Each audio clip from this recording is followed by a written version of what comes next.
Naiz irratian, bigarren kafea.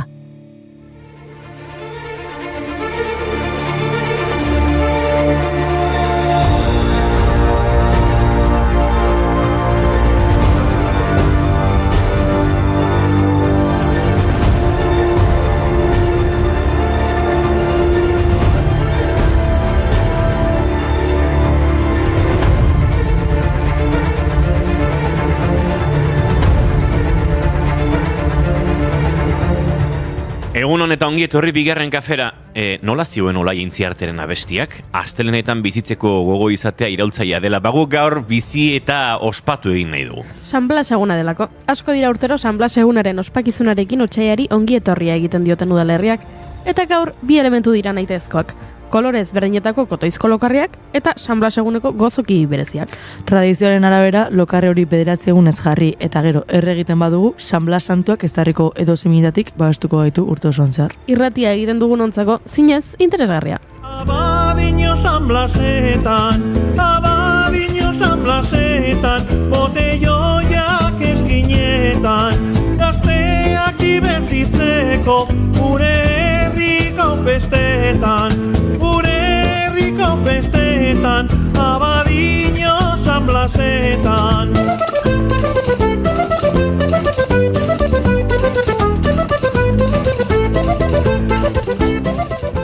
Eztarri ondo duki behar baitugu ahotsak altxatzeko. Eta horretan aritu dira asko asteburu honetan hainbat lekutan. Atzo 60.000 pertsona baina gehiago atera ziren kalera Berlinen ultra eskuindarren aurka. Eta larun batean, milaka eta milaka lagunek bat egin zuten Iruñeko kaletan, Aroztegiko Elkartasun Komiteak antolatutako manifestazioan. Lekarozen erakin nahi duten hirigintza proiektuaren aurka egin dute protesta, eta Aroztegiko auzian epaitu dituzten 7 herritarrak absolutza eskatu dute. Eragile ekologista ugariren topaleku izan zen manifestazioa, besteak beste, AHT gelditu, Erdiz bizirik, Ostia Araba bizirik, edo Guggenheim urdei bai, stop. Gainera igandean, Greenpeacekoak Guggenheimeko proiektu horren aurkako ekintza egin zuten Bilbon. Txaketa bat, zenbat dira gaur, gizarte honek jipoitutakoa. Irainek ere, indartzen dute, normalizatutako matxismoa. Ikusiala ez, oraindik dira, nazkatu gaituen matxismoa. Arrazoi gari dugu bai, ozen oiu egiteko, gure arrosak egin zuten bezala. Gaurko egunez, Teheranen elkartu ziren 1.000 emakumek bezala. Duela 46 urte kalera atera ziren euren eskubideak murriztearen aurka. Izan ere, Jomeini aiatolak emakumeak hainbat funtzio publikotatik baztertu, ilaban aita ezjantztera behartu, edota emakumeen ezkontzeko adina 9 urtera jetzi zuen. Duela egun batzuk horixe onartu zuten Iraken 2025ko urtarrilean ezkontzeko adina 9 urtera jetzi dute. UNICEFen arabera herrialdeko emakumeen 28 inguru legezko adina baino lehen ezkontzen dira. Edo besanda ezkontzera behartu dituzte.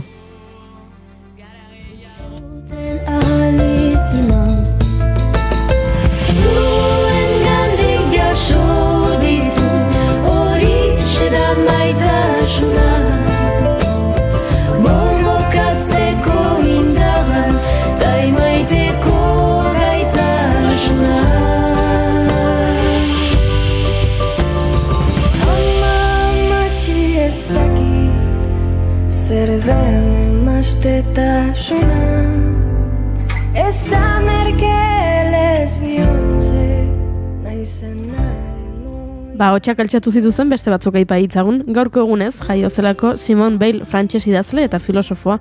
Durruti zutabean parte hartu zuen Espainiako Gerra Zibilean, eta Frantziako Erresistentziako kide izan zen Bigarren Mundu Gerran. Idazki filosofiko eta politiko ugari utzi zituen 1943an tuberkulosiak jota hiltzen arte. Albert Camusek honela deskribatu zuen, gure garaiko espiritu handi bakarra.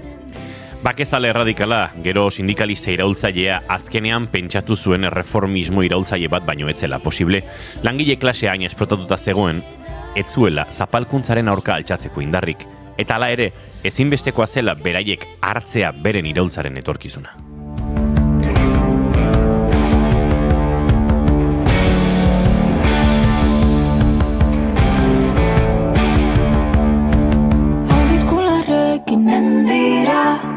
desorekatua gaude eta pentsatzen zen bateraino den zilegi artearen izenean metaforizatzea dena, dena, dena, dena, dena, dena, dena, dena, dena, dena, dena, dena, dena, dena, dena.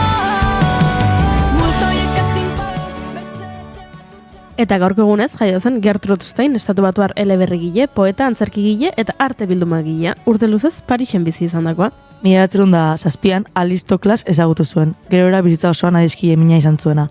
Garai hartan idatzi zituen lehen liburuak, Three Lives, 1909an, Hiru bizitza, eta Making of Americans, 1911an, 1925an argitaratu zuena. Esteinen idazkera abanguardiakoa eta esperimentala zen. Ingeles literatura tradizioa irauli nahi zuen. Estiloa errepikakorra du eta literatura genero guztiak landu eta nahasi zituen. Stein Pariseko etxean garaiko intelektual guztiak bildu ziren. Sarritan joaten ziren Pablo Picasso, Ernest Hemingway, F. Scott Fitzgerald, Sinclair Lewis, Strapon, Gavin Williamson, Thornton Wilder, Sherwood Anderson, Francis Hill Rose, Carlos Cisneros, Núñez de Carranza, Henry Matisse, pila bat. Donnez-moi une suite au Ritz, je n'en veux pas. Des bijoux de chez Chanel, je n'en veux pas. Donnez-moi une limousine, j'en ferai quoi? Pa, pa, la, pa, pa, pa, la. Offrez-moi du personnel, j'en ferai quoi? Un manoir à Neuchâtel, ce n'est pas pour moi. Offrez-moi la tour Eiffel, j'en ferai quoi? Pa, pa, la, pa, pa, pa, la. Artista asko aipatu dituzu, Goiuri, baina musikaririk ez. Gaurko egunez hiltzelako musika. Horixe, 59ko otsaiaren 3an Buddy Holly, Richie Valens eta JP, The Big Booper Richardson, Iowako Clear Lakeen ondoan hiltzirelako hegazkin istripu batean. Garai hartan, Holly eta bere banda, Waylon Jennings, Tommy Allsup eta Carl Bunch, Winter Dance Party Tourra egiten ari ziren Ameriketako estatu batutako mendebaldean zehar, eta Valens, Richardson eta Dion, hande Belmont taldeak ere, batu ziren tour horietara. Bidaiak luzeak ziren eta autobus hotzetan egiten ziren. Abeslarien eztarriei eraginez. Clear Lakeen kontzertu eman eta gero Hollyk erabaki zuen, ja nahikoa zela. Hegazkin bat hartzea, Minnesotako Mungertzera joateko hobea zela.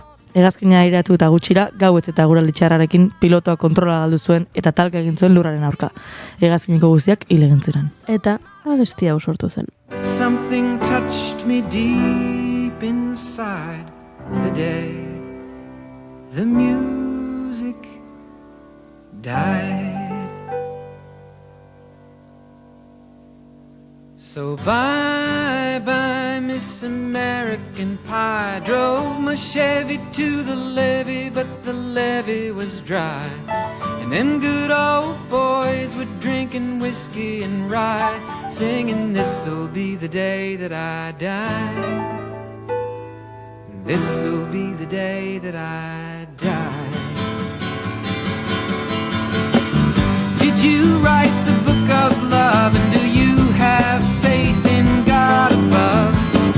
If the Bible tells you so.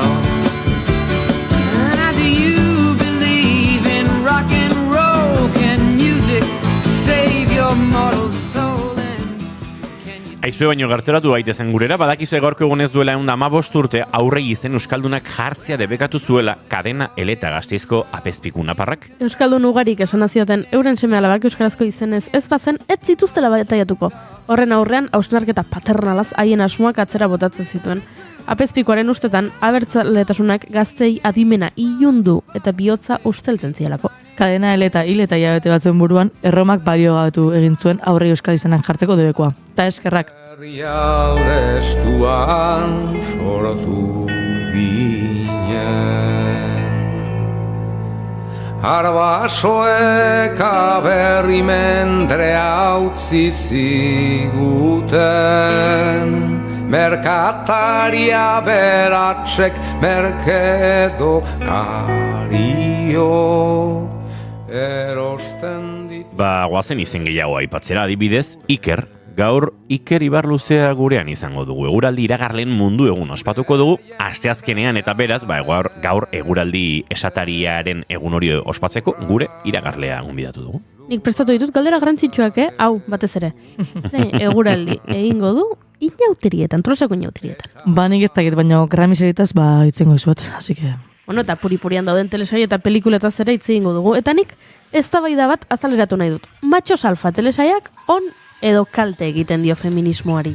Eta Ander Barinagarrementeriarekin ere ariko gara Betiko gaua film laburraren inguruan, Goya sariak datoz eta euskal nominazio ugari daude. Ba, askatetzen ze, ni ez da berako presnao, Otsaiak iruditu gaur eta astelena da, entzuleo kongietorri guztioi, bigarren kafera, naiz irratian zarete.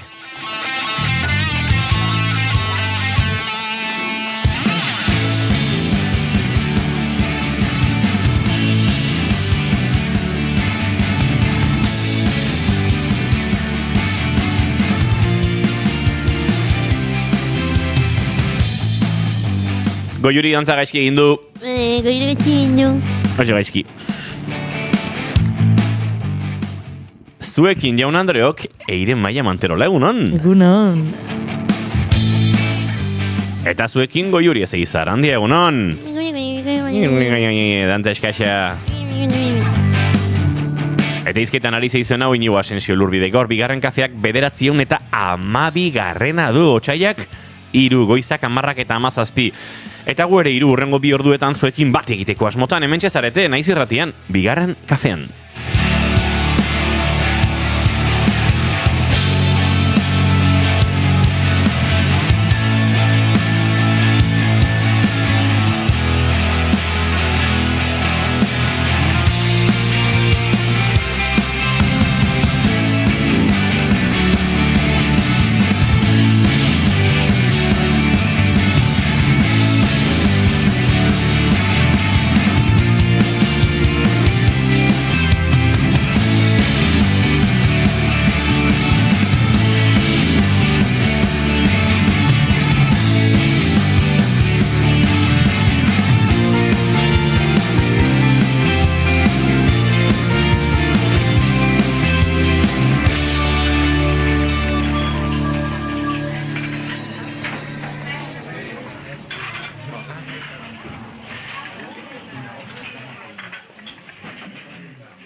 Hasta entonces nunca me habían aterrado de esta forma los aeropuertos. Lléname de abrazos, lléname de besos. Creo que anunciaron tu vuelo. Y entre lágrimas tu figura es devorada por la gente y una fiera maloliente clava en mi alma sus afilados dientes. Sus afilados dientes. Tira, babiatuko dugu gaurkoa txatera begira gainera egunon diote hemendik Inigo jertxe hori Gabonetakoa da.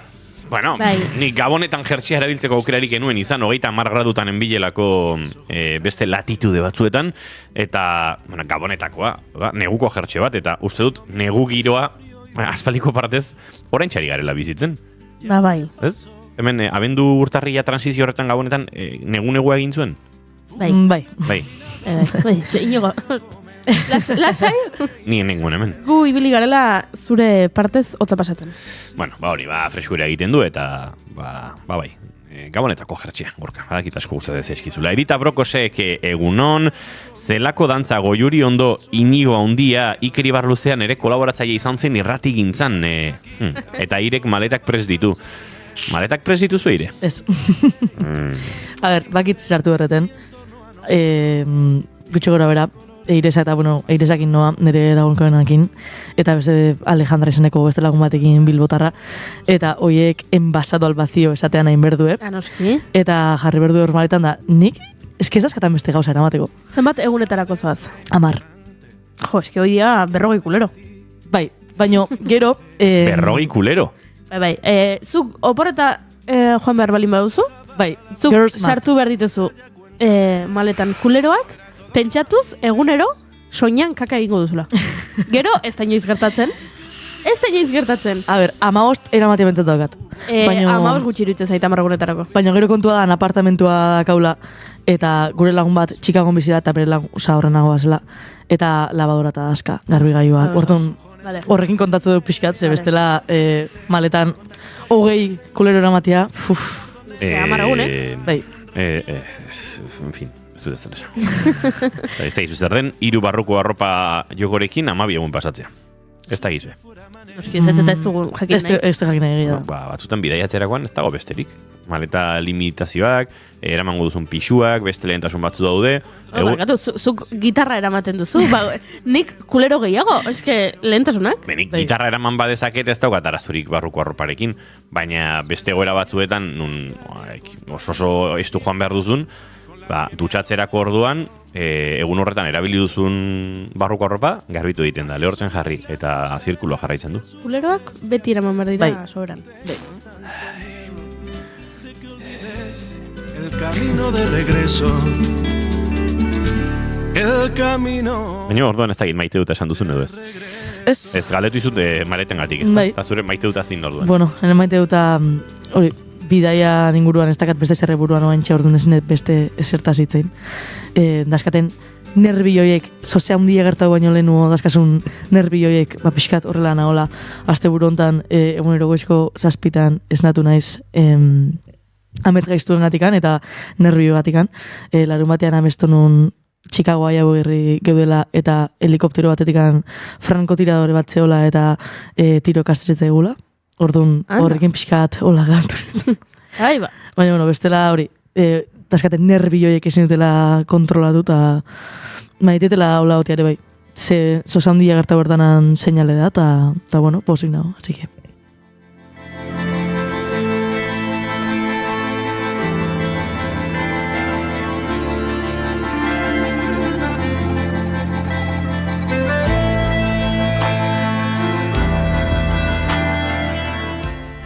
Eta zure maite duta Goiuri zein da? Nere maite duta, jo eske... Batean harrapatu nahuzu, ez nuen galdera hau espero. Indiokerrek dio, egunon gaztiak, egunon Indioker lagundu Goiuriri, bota zure maite duta. Nik kontatuko izun nerea. Gorkak ere berea esan digu eta berearekin pixka lotuta. Dio, nere maite duta da, atzoko eguna zoragarria, grabaketa Malko taldeari, eta ondoren esan ezinen kontzertua. Ze ederrak dira neuerdiak, gero beste herri batean, eta bazkaria, ederra musika, eta kultura zausnartuz. Bai, nik nere maite dut horrekin lotuko dut. Bueno, ez dakit, 10 egun ere ez dira, 8 edo 9 izango dira, itzuli nintzela 6 aste luzez kanpoan egotetik, eta aterrizajea forzoso xamarri izan da. Pentsa, musikari izateak sortzen du batzutan, kontzertuak pilatu egiten direla. Baina zure aterrizaje aste horretan 3 kontzertu izatea 4 egunetan, bada pixkate gogorra. Ze horri gaitzen diozu entxeguren bat, eta pixkate aztoratzen da dena.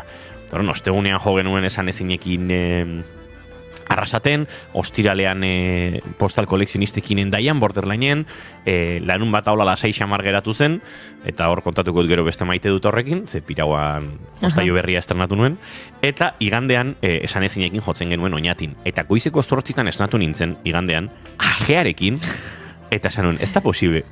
Bazen kontra jarria zen sentsazio bat, batetik. Goizeko 8 esnatzea kontzertu bat emateko, da zero rock and roll. Bai.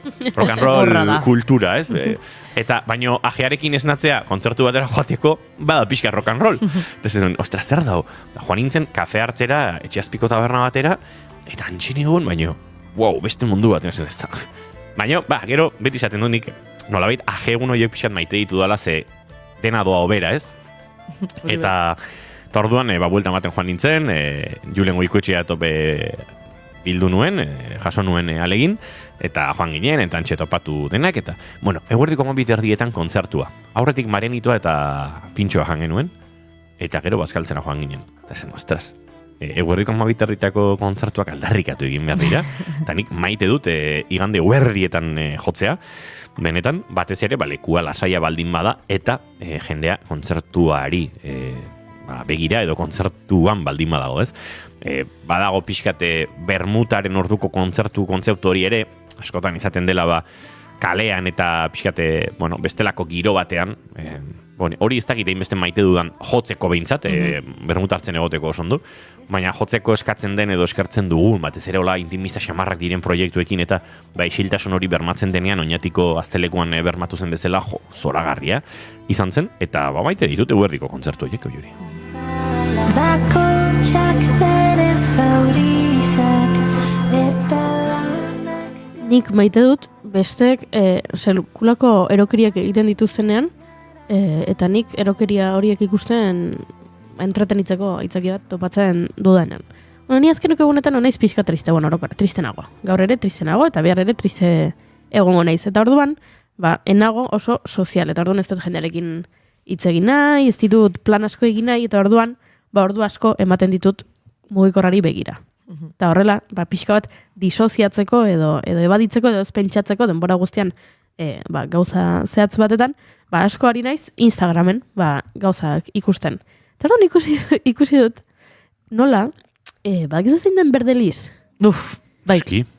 Estefania, unzu, dala Arangurengo herritar bat, emakumen apar bat, ari da munduko horrela marka bat hautsi nahian edo, eta sekulako challenge bat egiten ari da, dela 7 maratoi, 7 egunetan, 7 kontinenteetan. Bai, soamen bat da, Eta jarraian, Osea, 7 maratoi, 7 egunetan. 7 kontinente egiteko errepikatu bara bat ematez? Nola dan munduko hau eta Amerikarrentzat kontinente desberdinak dira ipar eta ego. Hori da. Imerdu Miamin eta imerdu, Amerika Latinako estakin Eta Antartidan egingo du bat? Egin du, ja. Hori da. Bai. Orduan, nik nozken bost, Antartida izan daiteke 6, 7 zieten bururatzen, baina Amerika, ipar eta ego Amerika. Hori da, bai. Eta orduan, ari da. Darien gainetik eta darien azpitik. Hori da. 7 egunetan, 7 maratoi, 7 kontinenteetan. Dagoeneko, egin ditu 3.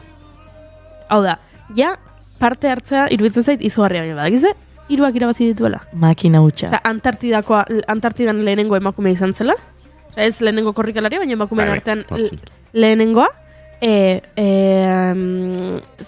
Ego Afrikan lehenengoa, klasifikazio orokorrean. Eta egin du Perthen, Australian, eta lehenengo klasifikazio orokorrean. 3 egun jarraian korrika da, eta hau, erokiri iruditzen zait? Bai, iruditzen zait gorputza hain muturrera eramatea agian ez dela hain osasuntxoa?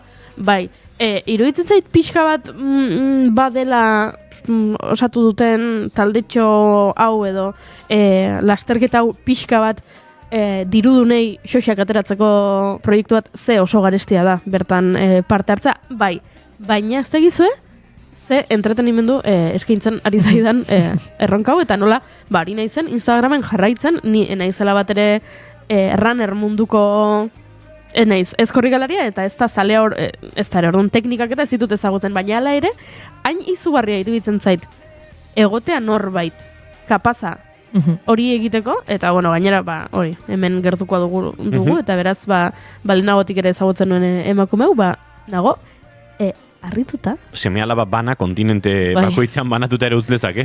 Uste 8 ditula. Bai, 8 dazkan. Bat etxian bazpade. Eta ez hori bakarrik, bakoitzeko, badaka erronka moduko bat igual dala, ez dula lo iten, egazkinan ite ulo, 14 orduko galdi baten, eta gehatzeala hor 7 orduta gasolina betetzeko berriz, baina igual baten da, hotza, bestian da, lo gutxi indula deskanso gutxi, eta betit, igual du, danian bat daka, erronka bat daka, eta hotxaiak 6 arte dau. Bakoitzak eta atatzea gure kontu baino. Nik jurik ondo egin du nabardura. Uste dut, arraduraz ere esan behar dela, ni aditu izan gabe, kirol prestakuntzan, bai kirolari izan naizen garaitan eta baita kazetari izan naizen garaitan, tokatu zaidalako jakitea, fisiologia eta medikuntza gai hauek ere interesgarri egin zaizkidalako. Uste dut, elkarrizketetu bainitu, lau aditu, lauek esango luketela, hau, astakeria badela eta gorputzarentzat oso txarra dela. Bai, nik ere esan dute, Temperatura aldaketa, egokitzapen eza, deskantxu eza, 7 maratoi jarraian egitea zure etxean balin bada ere, ez da gauza ona. Zora hemen bada. Zagit. Bai, eta hori izan dute, ni ari naiz, soilik ikuspegi, kontsumitzaiaren ikuspegitik. Hau egin zuen Rihannak, behin birarekin, egin zuen bira bat, 7 kontzertu, 7 egunetan, 7 kontinenteetan. Eta hori ere, iruditu zitzaidan, izugarria, orain, maratoi bat, egunero, hori baina ez dut gomendatzen, eta ez dut esaten, ez da miresteko moduko abentura bat denik, baizik eta, Baizu, ordutxo batzuk eman ditu dela berari jarraiki. Bueno, bera, eduki sortzaia da, eta hor da bil, edukia sortzen. Bai, dokumental bat egiten ari da. Bai, berak egin behartzen hau, eta uste dut, kirolen munduan baditua den ekoiztetxe bat jarri zela berarekin harremanetan, esateko, aizu, hau grabatu egin nahi dugu eta dokumental bat egin. Beraz, ikusiko dugu.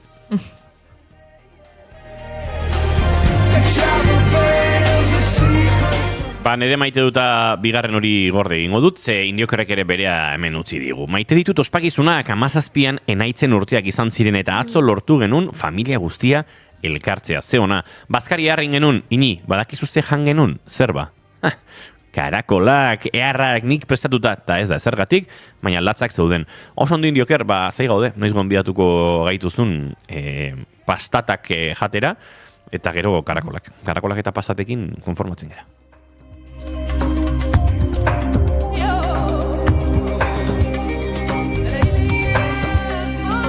Goizeko 10:32 minutu aurrera goaz, Stingen eta Chef Mamiren Desert Rose kantutzarronekin egin ditugu azken minutuak, eta hurrengo segunduak eta bagoaz Iker Ibarluzean buru orkestera.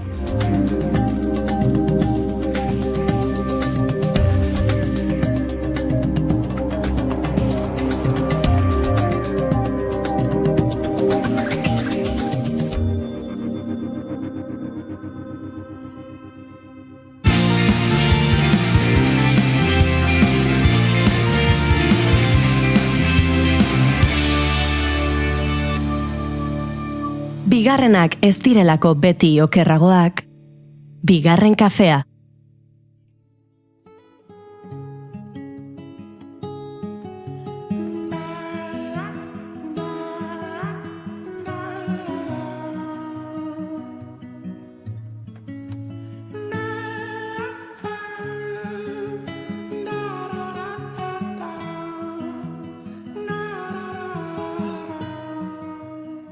Kristo aurreko 650 urtean, Babiloniarrek eguraldiaren iragarpena egiten zuten odei formei eta izarrei begira. Kristo aurreko 350an, gutxi gora bera, Aristotelesek meteorologia izeneko idatzean eguraldi ereduak deskribatu zituen. Geroago, Teofrastok eguraldiaren iragarpenari buruzko liburu bat bildu zuen, Seinaleen liburua izenekoa. Txinako eguraldiaren iragarpena Kristo aurreko 300 arte iristen da gutxienez, eta garai berean, antzinako astronomo indiarrek ere eguraldi predikzio metodoak garatu omen zituzten.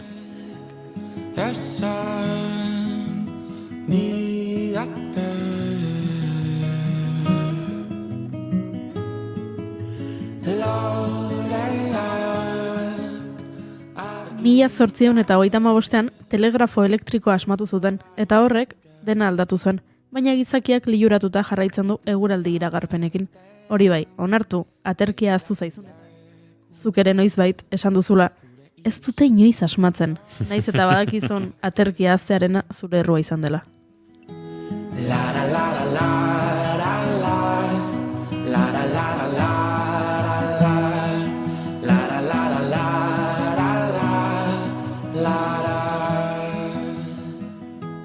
Aste honetan, eguraldi iragarlearen mundu eguna ospatuko dugu eta beraz guk etxeko iragarlea ekarri nahi izan dugu gurera. Ongi etorri bigarren kafera Iker Ibarluzea.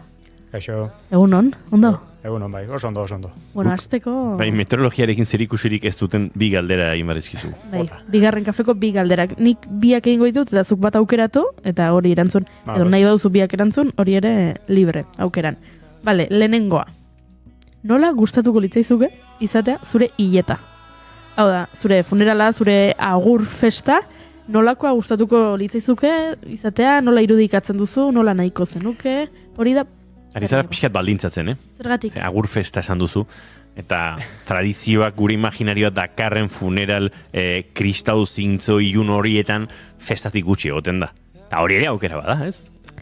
Bueno, festa da antolatutako elkarretaratze bat. Agurra, nolako nahi duzu agurra? Agurra, bale, barkatu. Bale, hori da, lehenengo galdera. Eta bigarrena da, zure bizitzari buruzko pelikula bat egingo balute, eta esango balute, pelikula egingo dugu, baina izan behar du, zure bizitzako pasarte zehatz batean oinarritua soilik. Hau da, zindu izan, jaiotzatik eriotzara. Izan behar du, 15 urterekin, kuadriarekin Bartzelonara joan ginen udara aura. edo 20 urterekin, ez dakit, ikastera joan nintzenean kanpora, horrelakoak. Zein pasarte aukeratuko zenuke pelikula bat egiteko? Hor bi galderak zuk aukeratu, bat erantzun, biak erantzun, edo nahi duzuna? Kasu honetan biak erantzun goizkizut. Oso ondo. Hilietana nik nahiko nukena da, eta pixkat agur festatikan lotuta edo, nahiko nukena da izan beharren zerbait hola tristea eta iluna eta nahiko nuke igual ospakizun bezala edo hartzea, ez jendeak ez hartzea zerbait. Hombre, tristura beti izaten da norbait jute zaizunean, maite duzu norbait jute zaizunez, baina... Eta ala bedi ez, tristura pixka bat egon bedi zure agurrean, hoi da, minimo hori ez. Minimo hori euki, baina izan da ere bai pixkat festako, bueno, ez da, aitzaki ez dugu esango, baina... Eta bigarrena pasarte bat, bi dagoen dela 6 urte, Hego Ameriketan izan nintzen, pare bat hilabete. Eta hango bizipenan inguruko pelikula bat ondo legoke, bai. Ona.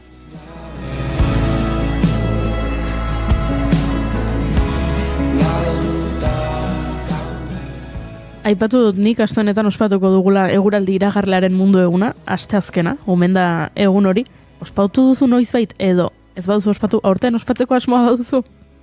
Ba, egin esan enoken pentsauta ospatzea, Egia esan da, gauza bat, hondik ez zitela ez da burutik pasaren hori ospatzea, ez, egia esan ez. Baina, hobe hori funerala, baina beraz, lagunei esan, aste honetan juntatuko gaituk, eta, hola, merienda moka bagingo deuta, listo. Aitzaki hona da, elkartzeko egia esan, bai. Noski bai, eta gauza hauek ospatu egin behar dira, are gehiago, hain bokazionala denean, ze jakin badakigu, zuk txikitan, esaten zenuela, meteorologo izan nahi zenuela. Bai, alaxe da, txiki-txikian itzenetik 6-7 urtekin ja, horre edoten itzan Andoni Aizpurun eguraldira erpenak ikusten, gaina, ondo akordatzen naiz, aiteak esaten zitenen, aiteak mandoa, telebistako mandoa hartu eta kanala aldatzen zunen, ja, aserretu iten itzala, esaten aizu, mesez, egoaldi ikusten nahi naiz da, jarriazu, eta horre edoten izan erne, eta Andoni Aizpuru netzako zan, eta idoloa, referente bat, bai, txiki-txikitatik euketen izan da, bokazioa izan da. Zerk liluratze zindu nahin beste? Aitarekin aserretzeraino. Lehenbizi izan, mapak ikusten ditun da, eta txikitan, inozentzia, mapak eta gauza politia ez da, ikusten ditu nola eguzkian simbolok eta eurianak eta eta azkenen horrek deitzen ziten gehien bat atentzioa ez. Hasi eran, klaro, noski, adin hortan, Andonik esatezuna, justu, bihar euri egingo, elurra, euskia, eta jazta. Baina, bai, zeuken mapa horiek xarma piztu alazte zidaten, da horrek deitziziten atentzioa, bai. Txikitan Andoni ikusten zenuen, orain zuzara, eguraldiaren berri ematen diguna. Asko aldatu da metodoa txiki zinenetik orain arte, edo antzeko xamarra izaten jarraitzen du?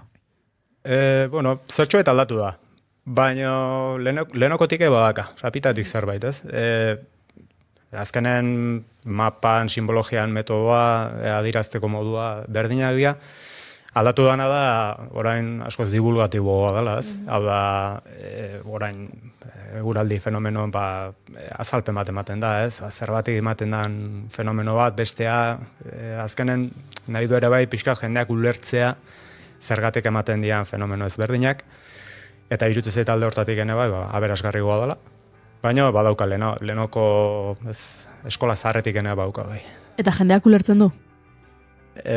Bueno, hor ja, baita, ez bat bado jendea, ezagutza pixkat hartzen duna, baina bado jendea igual, edo igual, baita ere, etzaiolako gehiegi interesatzen, bai, ez jendeak nahi du jakin, aizu, bihar euskia egingo, euri egingo, aterkia hartu behar dut, txaketa hartu behar dut, ozein behar dut. Hoi da jendea asko interesatzen zegoen, orduan, denetik dago pixkat.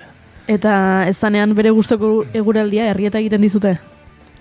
Bueno, lehen bai, lehen hasieran izatezan, jode, zeu aldi jarriak, eta gaina jendeak esatizu, zeu aldi jarriak, ez? Neonek prestatuko banu bezala, ez da... Baina, bain bromatan da, hola, askotan, jode, egualdi aldazak eta holako gauzak esatezkeate, baina. Badu Iker, informazio gehiagoak kaso ez, denok sakelekoan ja, hola, oso azkar prebisioak, eta ia orduz ordu, minutu, agian falta zaiguna informazio hori interpretatzeko gaitasuna edo bada ez? Bai, da, azkenen, mugiko horretan dena da kasu ez, bai, simbolitoa, euria, eguzkia, baina askotan azaltzen zaizu ez, 90% probabilitatea ez, eta jendeak hoi gaizki interpretatzeu. Ze gauza bada 90% probabilitatea, eta beste goz bada asko itea, euri asko itea. 90% probabilitatea dago euria iteko, baina izan liteke euri gutxi. Izan litezke 2 litro eta listo. Eta izan liteke igual probabilitate txikigua, baina asko zeuri gehiago eta orduan, kaso hortan bai, falta da, akaso aplikazio horiek eta igual eukitzea beste modu bat jendeak hobeto ulertzeko zenbat eurin dezaken edo pixkat divulgatiboagoak edo didaktikoagoak izateaz. Nik esaten dut askotan badagoela eguraldiaren iragarpenarekin azken urtetan jarrera oso ezkor bat. Uste dut honek azalpen bat duela, baina nahi nukezuk baiestatzea ea hortik egon daiteken, ez? Txarra zetorrek, euri inberdik aste duztin. Aplikazioak dio, zuk diozun bezala, euri aukera dagoela, portzentai ezberdinetan eta litro kopuru ezberdinetan, akaso aste guztian zehar. Horrek gero, portzentaki hoien aplikazioan emango du igual, astean 2 egunetan egingo du euria, batean zertxo baita, bestean oso gutxi. Eta norbaitek dauneko zapuztu dizu, aste guztia esan ez, aste guztirako euria datorrela, ez? Horrelako horik uste dut gertatzen ari dela, ez? Bai, gertatzea, eta askotan gaina, jende galdetzizu, galdetu aurretik lehenbizi mugikorra bihatzeu, ez? Nei mugikorrak esan dit, datorren aste guztien eurien behaula.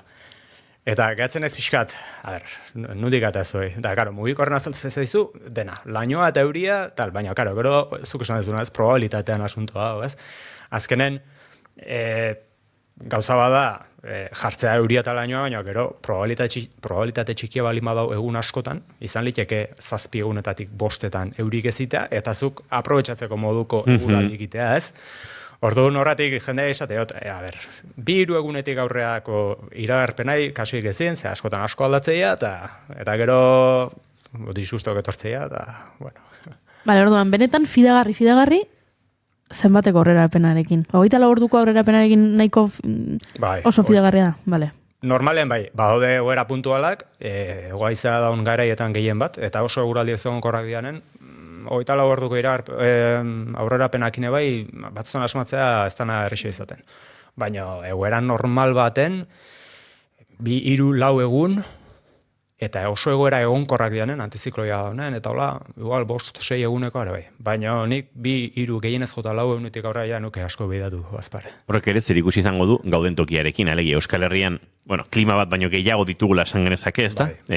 Baina, klima egonkor xamarrak edo ez dakitze, baina, segundan munduko zetokitan zauden, asko aldakorragoak edo izan daitezkenak ere, topa daitezke, eta hor aldatuko da, ez, aurrikuspen horren fidagarritasuna edo. Hoi da, Euskal Herrien eguraldia asmatzea, bere zailtasuna da, azkenen, esan dezuna, klima asko dazka, ozeanearra, mediterranearra, mendikoa. Herrialde oso txiki batean. Herrialde oso txiki batean, desertuko klima eta dena dakau.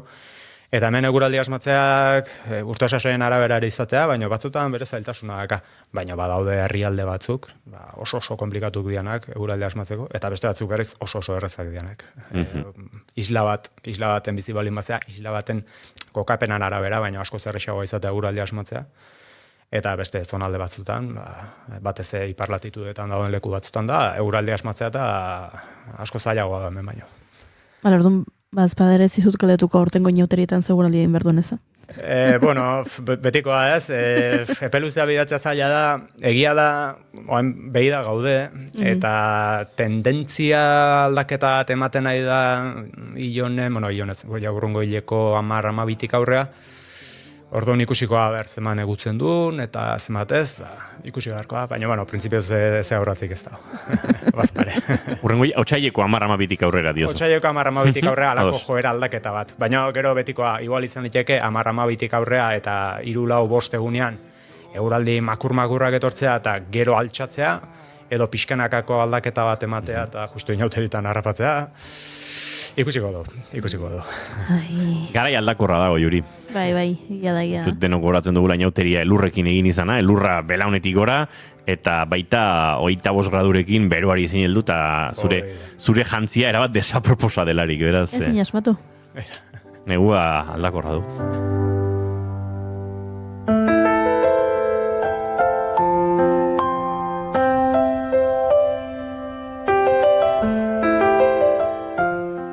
Aldaketa klimatikoak asko eragiten dio zure jardunari. Zailagoa da orain asmatzea?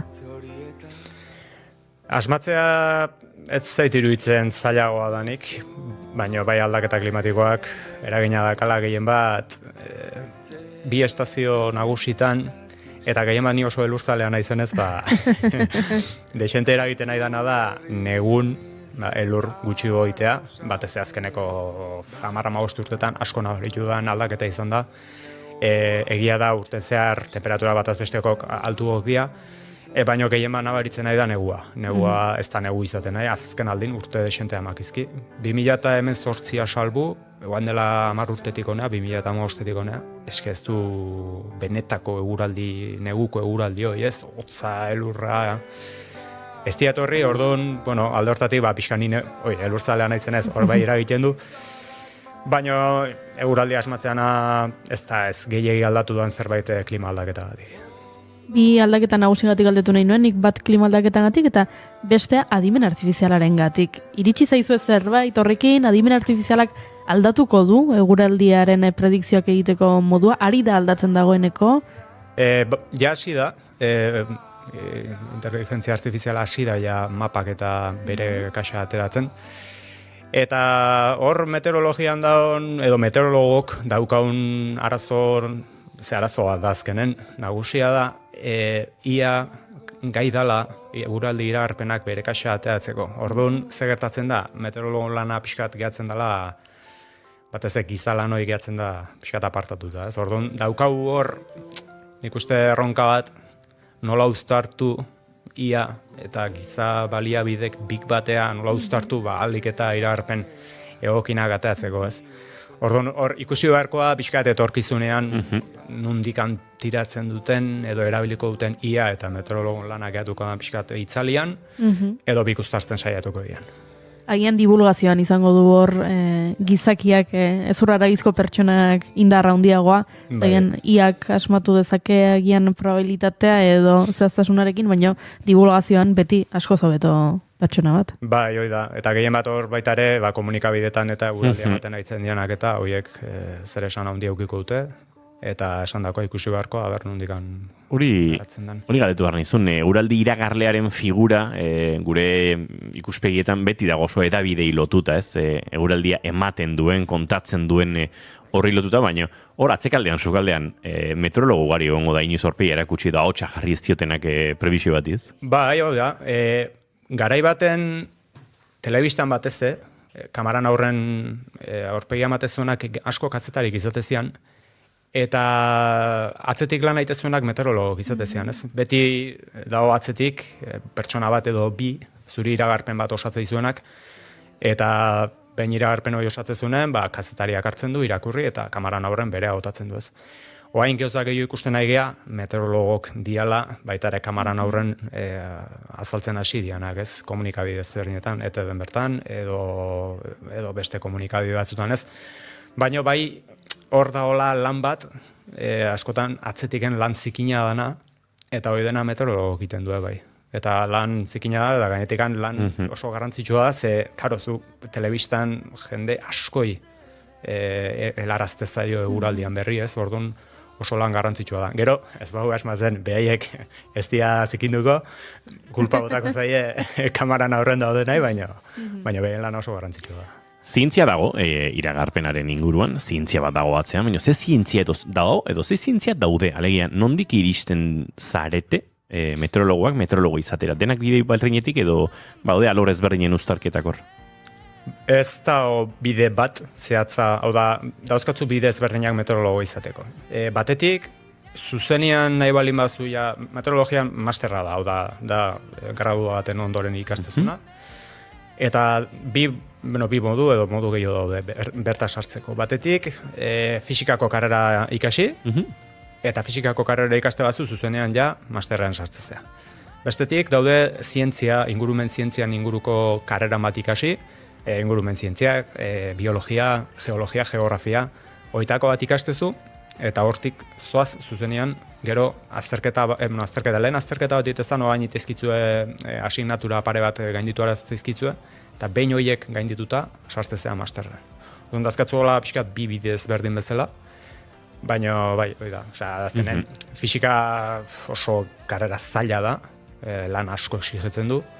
Orduan, hori ez bazu ikusten bideragarri, daukazu aukera zientziatako karrera, beste karrera bat ikasi eta barruan sartzeko bai. Zure bide aukera espanaiz geografiaren bidetik egin zenuen, ez da? Hori da, bai. Nik geografia ikasi nun Gasteizen, gero nire kasun sarrera froga bat inun, masterrean sartzeko, eta gero ja behin hodik handituta, masterrean sartu nintzen.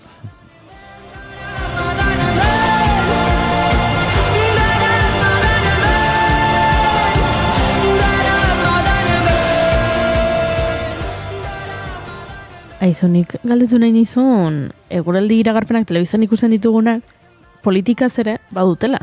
Ze mapa erakusten dena, hori ere desberdina da. Hor, pentsatzen dut, meteorologoek ez zutela ezer esateko, ez? Hau da, esan nahi dut, erabakia ez dela meteorologoen... Ez, hori atzetik daun, edo goitik daun gauz bat da azkenen erabaki bada. Meteorologoak izan ditzake bere konbikzioak edo bere herrialdetasunaren inguruko konbikzioa. Hori da, nik Euskal Herriko mapa bat eta listo, mugai gabe, hortxe bat jarriko nun, baina noski, gero goitiken zer erabakitzen duten, hor guk esan zereinek handik ez daukau ez. Ez ebitxia, nazio gintza ere eguraldia ikusten ari zarela jakiteko da bihar euria egin behar duen ala ez, eta hor ere, hor dagoela nazio gintzaren hauzia. Oso kaldera hona iruditzen zait, egoera gutxik sortuko dute, naziogintza eztabaida hainbeste, eguraldia bezain beste ez? Bai, eta genetikan iruditzen zait, ni oroitzen naiz, garai batean, Euskal Herriko mapa hartu, eta bat eta bakarra zala. Eta kasu hortan iruditzen zait, hobea beharren, okerrea zote dunin, ala esango nuke. Bai, pentsatzen dut, horren garrantziaz edo indarraz konsiente izan direlako beste indar politiko batzuk. Hori da, hori da.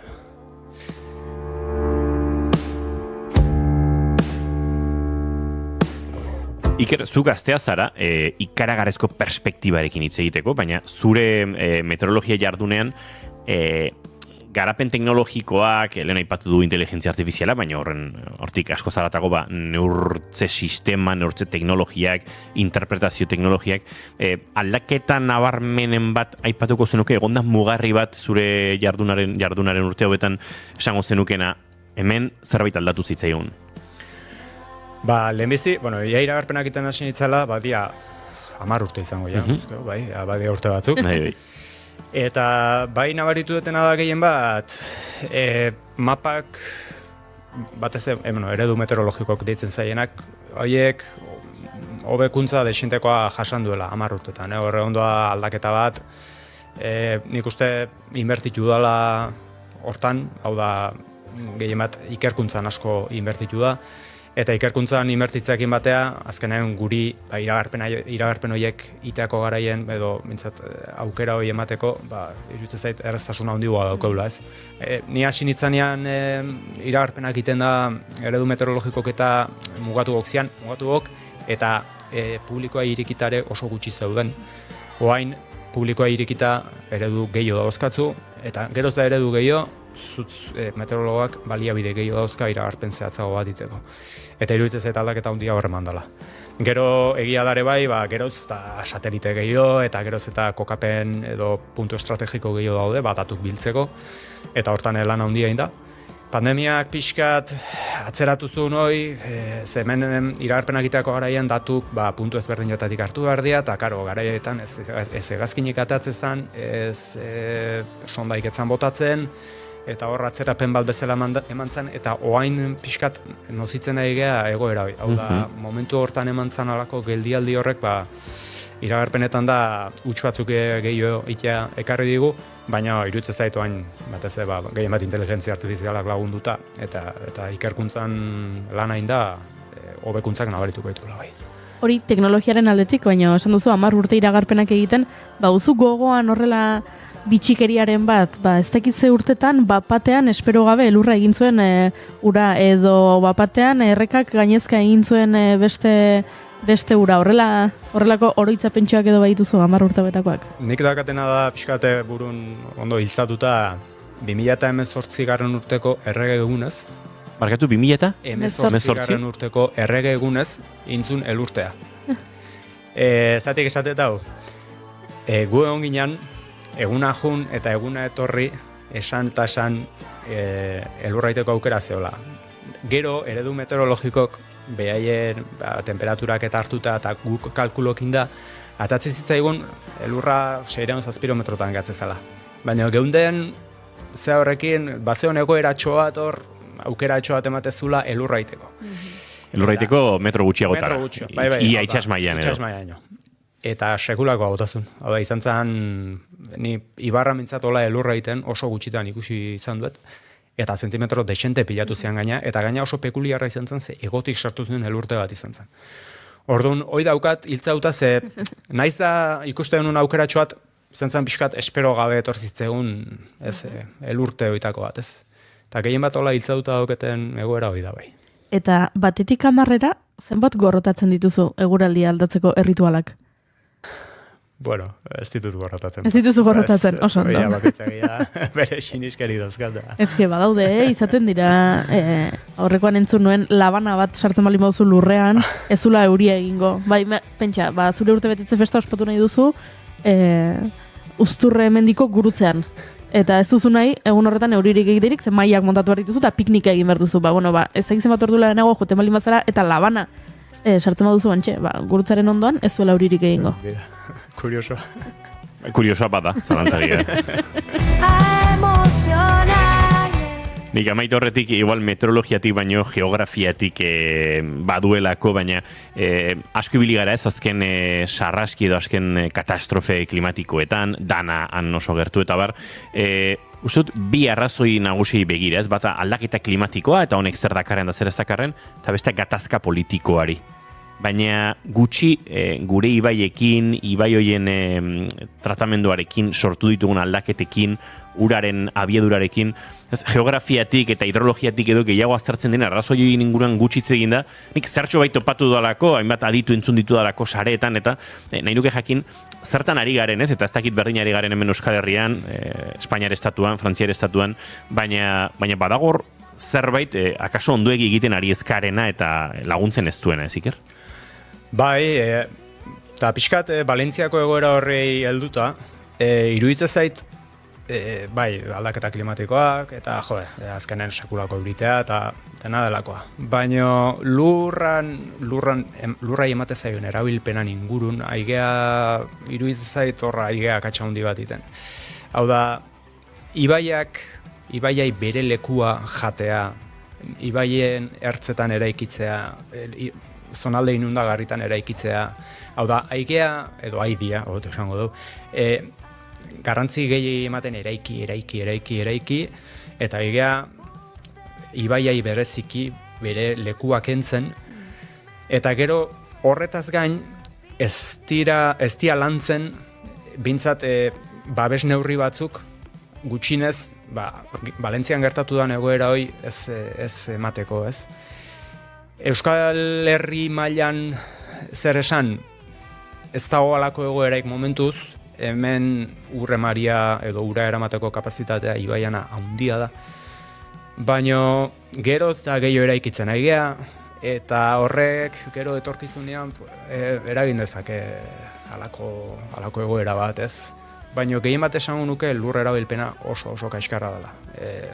Eraikitzea batik, ibaiai kentze zaie bere lekua, eta netzako akatsik handina hor dago. Ez baliz hola eraikiko eta zentzuz jokatuko balue, gehien bat eraikitzeako garaian, iruditzen zait halako sarraskik askoz gutxio emango liakela.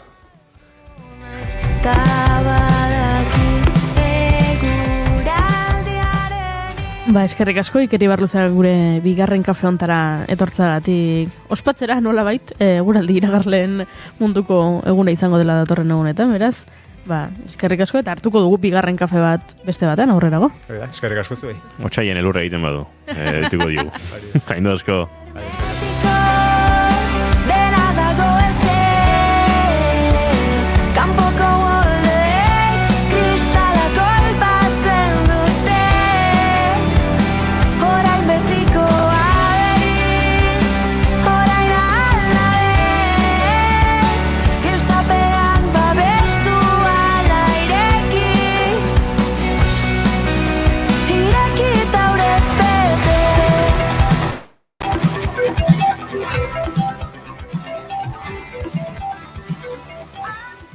Goizeko 11 bat eta bagoaz estudio zentraletara azken ordukoaren bila, informazioaren bila, zuzen ere, Oñatze Aizpuru lankidea bertan dugu eta Oñatze, egunon?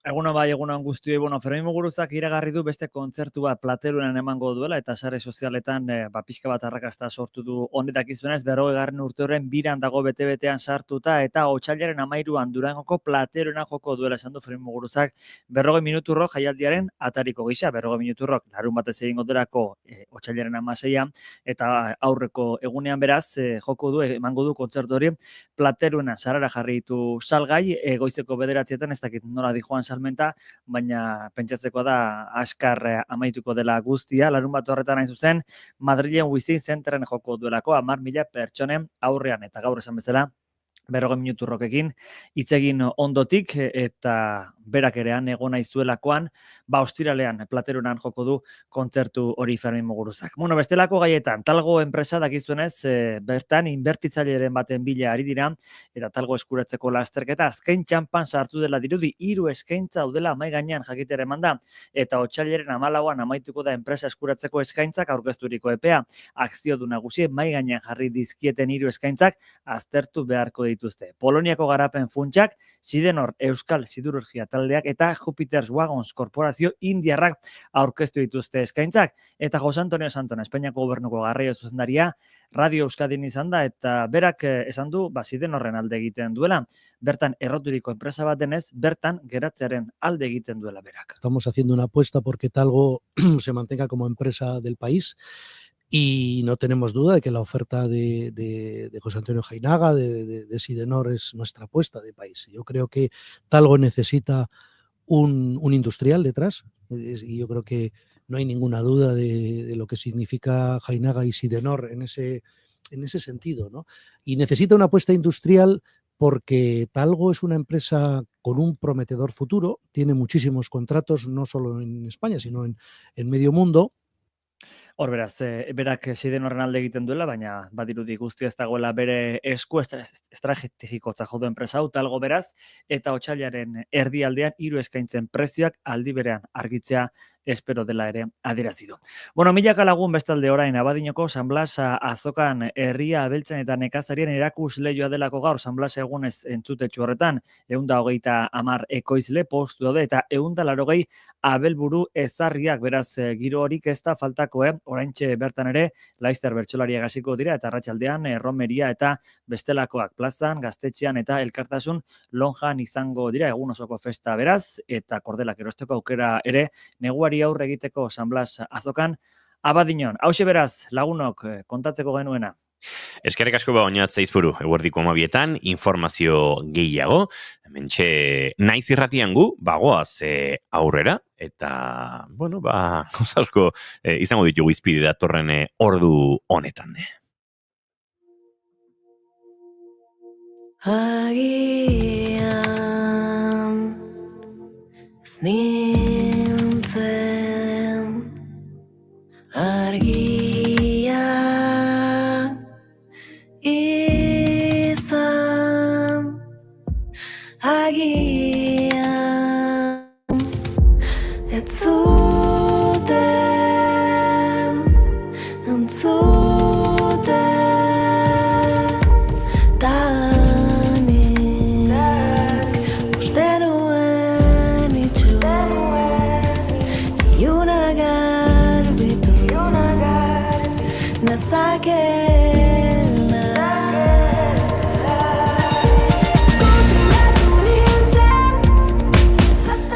Konturatu gara bai, sari asko bueltan dabiltzala, Oskarrak hortxe dagoeneko begibistan, Grammy sarietan gertatutako ere kontatu nahiko dizuegu, Goya sariak asteburu honetan izango dira, eta guk hainbat zinema eta telesail proposamen egin behar genizkizuen, dena batuko dugu datozen 55 minutu betan, eguerdiko 12etara bidean, eta izango dugu zuekin zer elkarbanatua. Baina, Bueno, datorren otsailaren 8an izango dira Goya sarien entregak, orduan jakingo du zer gertatzen den, sari dagokienez, eta sari horietan hainbat euskal filmek protagonismoa izango dute. Badakizue, honen inguruan aritu gara inoiz, film hauetako asko dagoeneko bigarren kafean ondo aztertu ditugu, bai Donostiako zinemaldia baliatuta, eta baita bestelako aitzakiak ere, baina, finean, La Infiltrada, Marko, Soinebenka, Betiko Gaua, Mamantula eta La Mujer Ilustrada dira, nolabait nominazio horietan izango ditugun pelikulak, musika tartean sartzen badugu Buffalo Kids ere barneratu behar dugu, Fernando Velázquezek jatorrizko abesti honenaren nominazioa duelako, eta La Habitación de al lado, Alberto Iglesiasen musika bandarekin ere hortxe izango dugulako. Zeharka nolabait, baina ere aintzat hartu behar dugu, Salve Maria lanean, Katixa Agirre idazlearen amek ez dute, hartzen delako gidoi osaketarako oinarri, beraz, asko dago, nolabait, Euskal Zinematik badatozen Goya sari hoien nominazioen izendapenen artean, baina, nolabait, hizkuntzari erreparatzen badiogu, lan bakarra Betiko Gaua, izango da, Eneko Sagarduik zuzendu, eta nere Ibarzabalekin batera idatzitako gidoi horretan oinarrituta, izango dugun lana.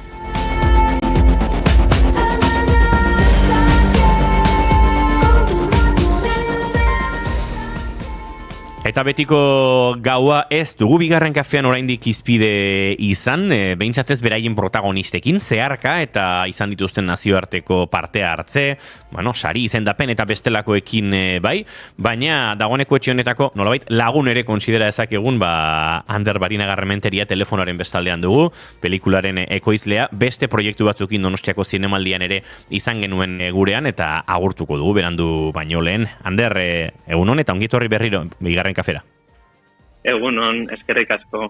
Eta lehenik eta bain zorionak izendapenagatik, oraintxe egingo diogu errepasoa, dagoeneko Betiko Gauak egin duen bideari, sari, zinema jaialdi eta bestelakoetan, dagoeneko bide bat egin duzuelako, baina tira ez dakit Goya sariek badute, horrelako handitasun bat, eta pentsatzen dute, lantalde guztiak berria jaso zen utenean, eta orain hain gertu dauden honetan, baduzuelako olako zirrara berezi bat gorputzean.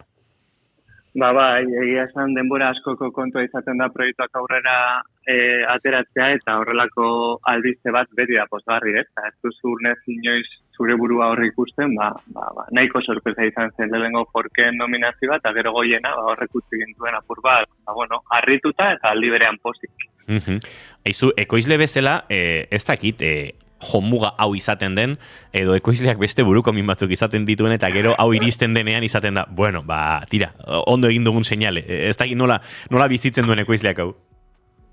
Nik uste jomuga azkenan gurea dela pelikulak egitea, aldik eta hasieran gendeukan idea horretatik hurbilen edo, eta haiekin gustura geratzea, ez? Gero noski badagoela hori pelikula ikusi dadin horrelako sariak eta beste jaialdi batzuetako hautaketa garrantzitsuak dira, eta jomuga ez, guretzat postasun eta pelikularen zatonak diren albistak dira, baina ez dira dena. Aizu, aipatu duzuzuk bideo hori egin duzuela, lehenengo pelikula bukatu hori izaten da, nolabait, kezka edo ardura nagusia ekoizlearentzat, ondoren lehenengo izendapenak iristen dira, distribuzioan martxan jartzen da, nazioarteko jaialdietan, estatu mailako, zein Euskal Herriko jaialdietan pelikula erakutsi nahi izaten da, Goya sarien izendapen bat izate horrek, nolabait, distribuidoreari ere, banatzaileari laguntza emango dio esan der, badu pelikulak bapatean bestelako zigilutxo bat, pixua ematen diona, ez?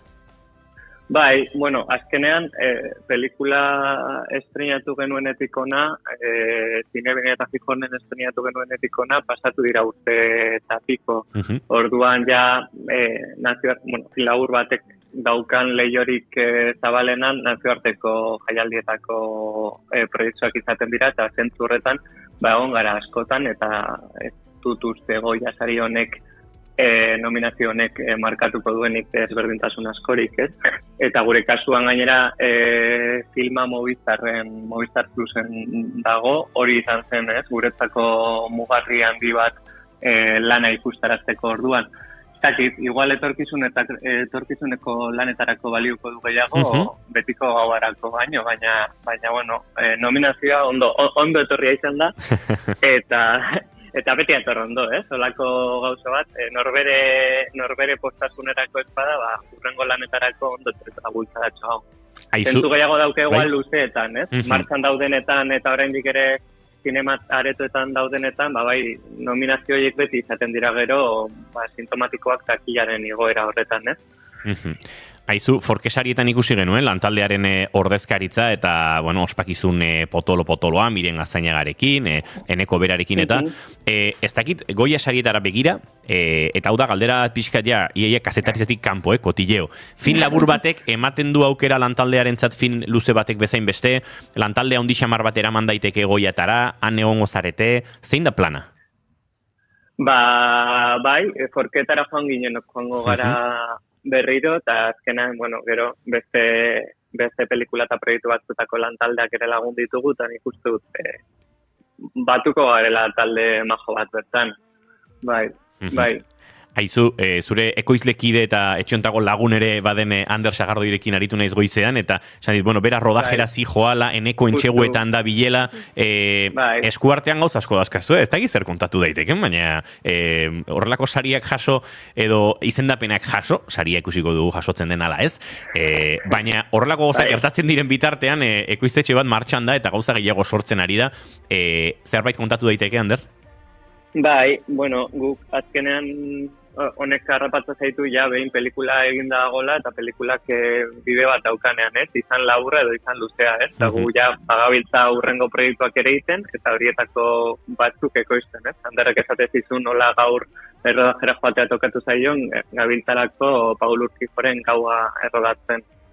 Eta bai, eta lanik falta, nik uste dut garrantzitsuena dela gure historia kontatu alizateko, filmak bai luze zein labur egiteko aukera hori izatea, eta hori da benetan oparia. Etor daitezela sariak batoz, ongi etorriak izango dira, baina behintzat hori, gustuko jendearekin, lantalde honekin horrelako proiektuak aurrera ateratzea da guretzat garrantzitsuena eta egiten jarraitu alizatea. Eta behintzat saiatzen. Eta guretzat poza Euskal Zinema ekoizpenetan dagoela jakitea, gorrek emango dizkigulako pantaietan Euskal Zinea ikusteko aukerak. Ez dizugu minutu gehiagorik enduko, badakigu lanpetuta zabiltzatela egun hauetan, baina tira, larun batean joan dadila ondo, goza ezazuela emaitza dana dela, Ander Barinaga eta ondo baderitzozu, egun hauetan saiatuko gara datorren asterako, lantaldeko jendearekin ere, beste entrevistaren batekin, eta konta diezaguzuela nolako izan den esperientzia Goya sari horietan. Primeran, eskerrik asko. Zaindu asko, besarkada bat. Berdin, beste bat bueltan.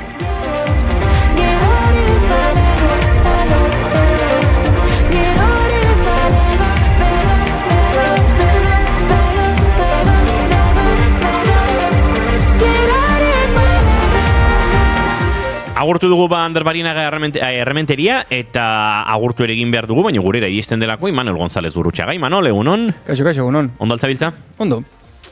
Betiko gaua aipatu dugu, hau izan liteke gomendioetako bat, esan digu Movistar Plusen ikusgai dagoela bere ekoizleak, eta tira entzulen artean batzuk akaso ez zuten ikusiko. Ze konta diezagukezu zuk betiko gauaren inguruan, segituan trailerra ikusiko du ere.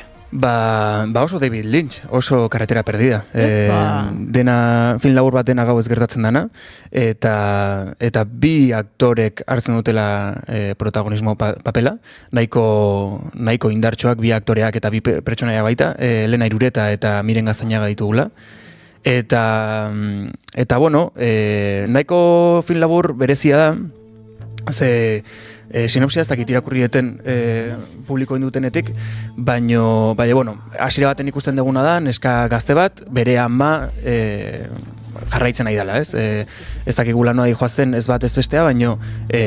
Amak esaten du banoa, eta alabak esaten dio, nola bat zoazela, bizitza ona daukazu, eta amak esaten dio, horregatik. Horregatzen da, pixka berandugu, baina bai. Trailerrean. Baina, hasiera baten behintzat ikusten duguna da, neska gazte bat, bere ama jarraitzen kotxeakin. Eta jutega pixka bat ikusten, eta dago, elkarrezta bat bian arten film laburran herri alden, eta pixkat, hausnarketa nahiko sakon bat sortzen da laburran bertan.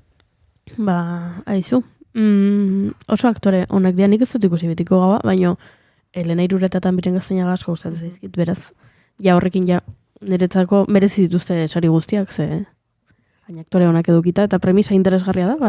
Bai, eta, bueno, larun batean esan da bezala, Goya sarietan borrokan izango dira, eta ikusiko dugu zer gertatzen den, baina hemendik, bueno, ikusten ariko gara, eta espero dezagun, Euskal zineak eta bere ordezkariek izan dezatela, gau nolabait sariduna, ze nominazio asko dauzkagu, esaterako, Soinebenka pelikularen inguruan aritu ginen hemen bigarren kafean, Donostiako zinemaldiaren giroan, nolabait esateko, Goya sarietan nominatuta dauden edo izendatuta dauden euskal pelikula ia guztiak, esango nuke, gaur egun plataformetan ikus daitezkeela. Gero egingo dugu errepasoa eta esango dizuegu.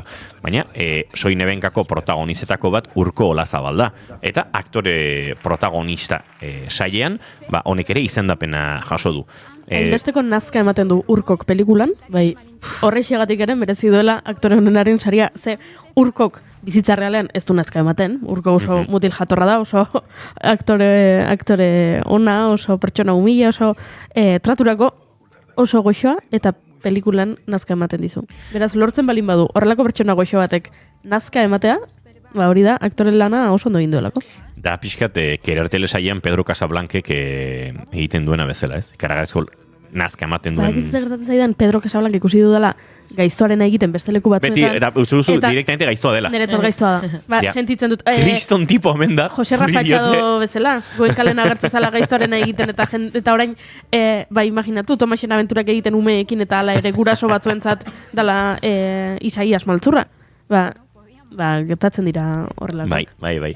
Urko Olazabal izango dugu nominatuen artean, eta nolabait, nominazio guztien ordena antolatzen baldin badugu, saien edo, saien zentzuari begira, hori izango dugu, Los Destellosen dagoeneko, sari handi bat, Goya sarietako aktore honeraren saria, jaso duen emakume batekin. Patricia López Arnaiz izango dugu bertan. Patricia. Patri. Patri zeona den, gure Patri. Oso gustatzen Patri deitza. Esango nuke. Patrizia. Oso aktore ona, eta dagoeneko, Goya sarietan, 3. izendapena, 2. saria izango du. Barkatu, 2. sari izango luke, irabaziko balu. Agian, badaukatzen guk ez daukagun informazio. 2. Goya saria lortzeko aukera izango luke, bere 2. izendapenarekin, hori esan nahi nuen. Beraz, aktori dagokinez, Urko Olazabal eta Patricia López Arnaiz. Gerora, izango genuke, akaso, gidoiari erreparatu beharko genioke edo zuzendaritza honenari. Zuzendaritza honenari erreparatzen balin badiogu, hemen daukagu Marko, 5 nominaziorekin, eta zuzendari honenaren izendapen horrekin, Garaño eta Arregi dauzkagu, baina Markoren kasuan, gidoiari dagokionez, hor barne biltzen dituzte Jose Mari Goenaga eta Jorge Gil Munarriz. Beraz, hor ere, badaukate 2 espazio nolabait esateko oso handi, eta horrez gain, bestelako nominazio batzuk, baina orden hau mantentzen ari garenez, nik uste beste momentu batean aipatuko ditugula, horrera xeago, oraintxe, gainontzeko nominazioak. Baina hortxe daukagu zuzendaritza eta gidoiari begira jartzen bagara, badaukagu beste izendapen bat, zuzendaritza honenari begira barkatu, eta da Arantxa Etxeberria Alain Filtradagatik. Hortxe dauzkagu, nolabait zuzendaritza honenaren bi izendapenak. Y no sé, es que perdona, pero no sé cómo decirlo. Esto es una cosa y derribo, me parece a mí.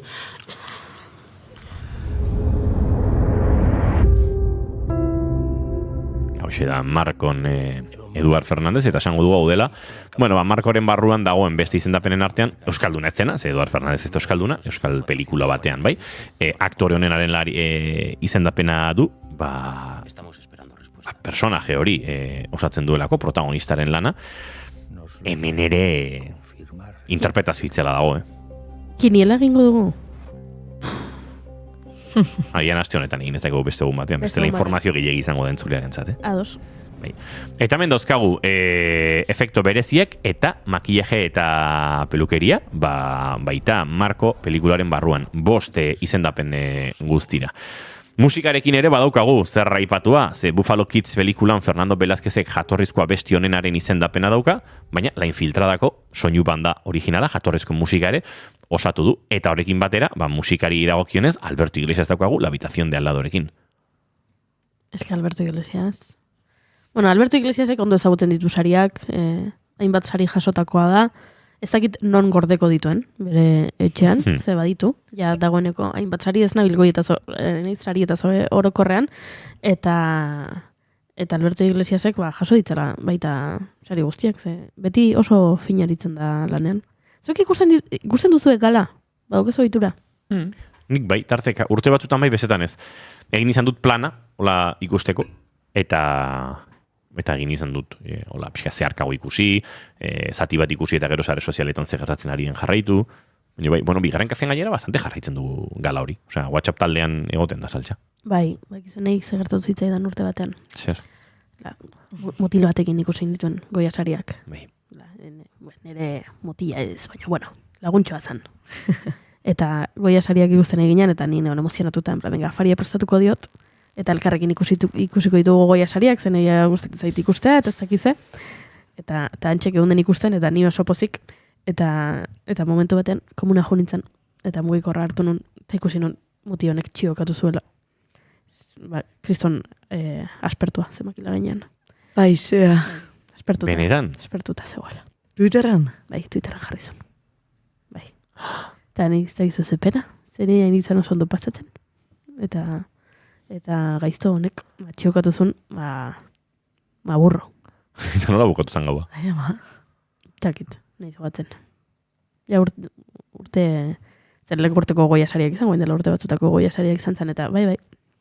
Jode, baina, edo oso ilusionatuta ikuste zizun, edo bestela, esanet, azperuta aldin bado esan dezala, ez, baita? Ozer. Bai, ez dezala txiokatu, ez da? Bueno, txiokatu baino lehenago. Desegokia, ez da, justo. Bai. Komunikazioa. Bai, oso itxusi. Eta etzan zure bikotea, zan laguntxo bat. Bai, a ber. Pues lagun eta bikotaren arteko zerbait. Lagun eta bikotaren arteko zerbait. Bueno, ba... nominado a novio. Nominado a novio. Eta akabo en novio ez. Izen da pena zeukan. Eta saria gaso zuen ez? Saria etzen jaso. Ya está, ulertuta.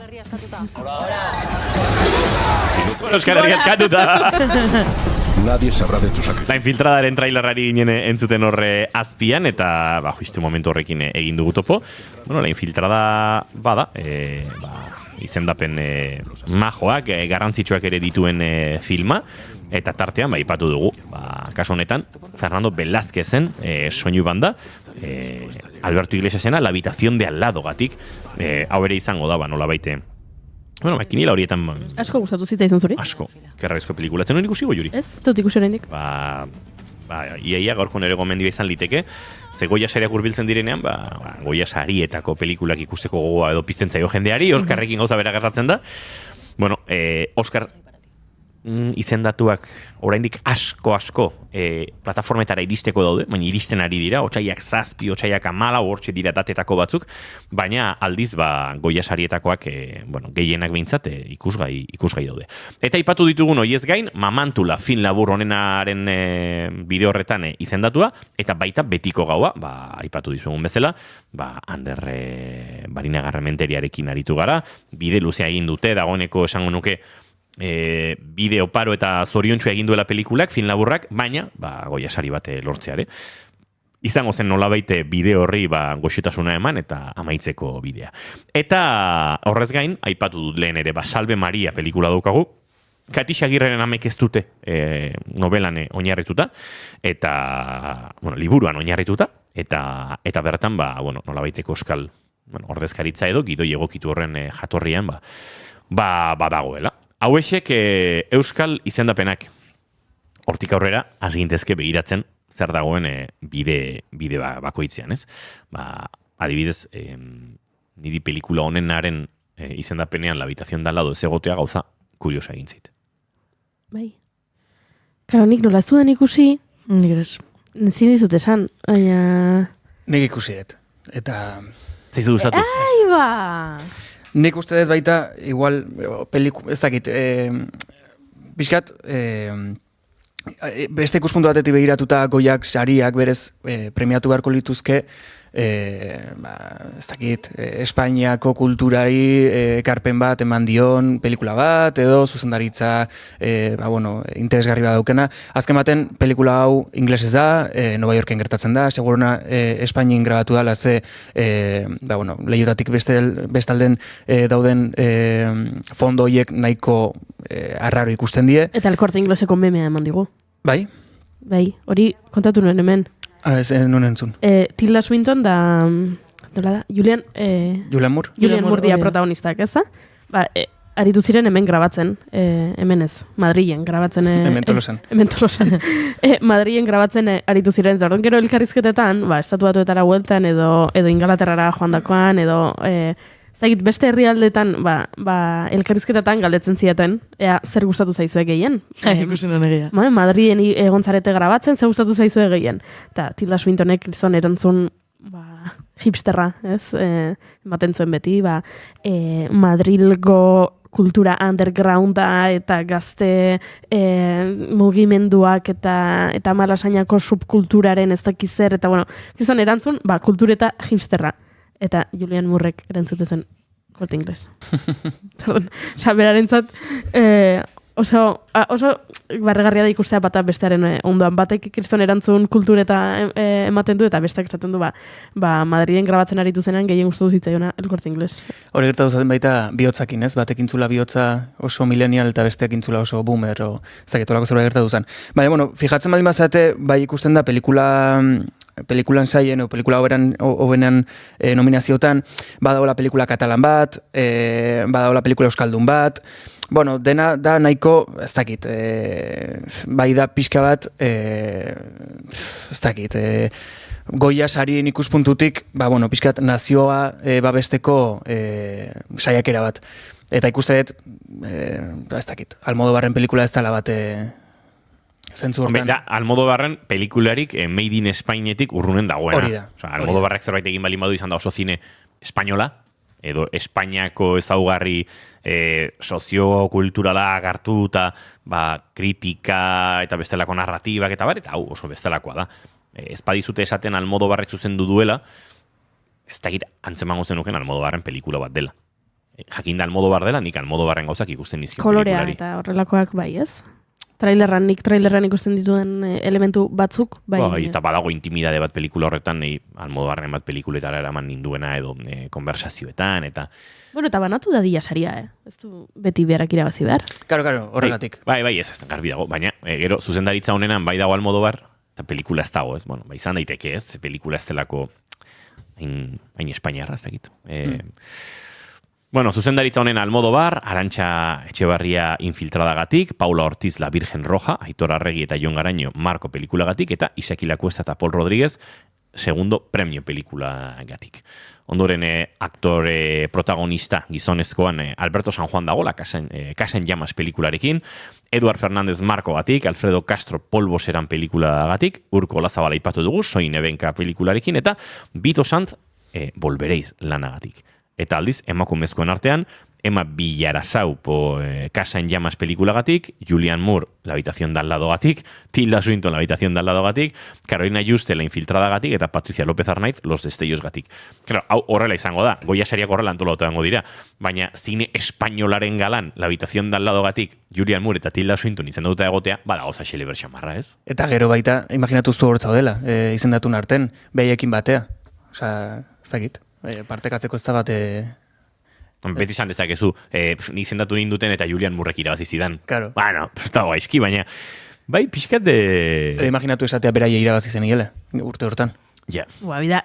Hori bai da. Epikoa. Urte hontan Goya irabazi nun, baino Julian Moore eta Tilda Swinton nere atzetik geratu ziren. Oia, nik esaten dutenen bezala, 100 metrotan korrika Usain Boltek segundo batzu bakarrik atatze dizkidala. Bai, goiuria gauza berdina. Berdin. Gauza berbera. Zuzara gure Patricia López Arnaiz Usain Boltekin alderatuta. Zuzara Patricia López Arnaiz eta Julian Moore da Usain Bolt. Ez Patricia López Arnaiz gaixoa, konparaketa horretan. Hoi ba. Alere ez dituzte denon arten segunduak izango zienik, Usain Boltekin. 100 metrotan, Bai, segunduak dira, zuk gehienez ere, 20 segundu beharko dituzu. Txorkatila birrituko genuen, atzera bultatu beharko genuke... Zerbait gertatu zen. Baina segundak dira. Bai. Sentitzen dute, baina hori horrela da. Bizitza hontan denak dira segunduak. Eso... Ze polita. Ez que nora datzen, zine zuzendaria dela, Ez que... Goia sari bat jasotzen duzun egunean, eskerronak ematen ari zarenean hori esan behar duzu. Bueno, sari hau, bazakit, nori, eskaini nahi diot, eta hau eta beste, eta, bueno, denontzat mezu bat. Bizitza segundo bat. Bum. Eta gero birala, eta... Batek txukatuko duz, aspertzen nahi naiz. El vídeo viral, que feo, aspertzen nahi naiz, eske, que feo. Oso itxusia baiet. Horrelakoak, gertatzen dira. Gizen nola bozkatzen den... zeinek erabakitzen duen, nork irabazten duen? Akademiak. Bai. Eta akademikoa izateko, bai. Akademikoa izateko izen bardezu izendatua edo garaile bat, karo.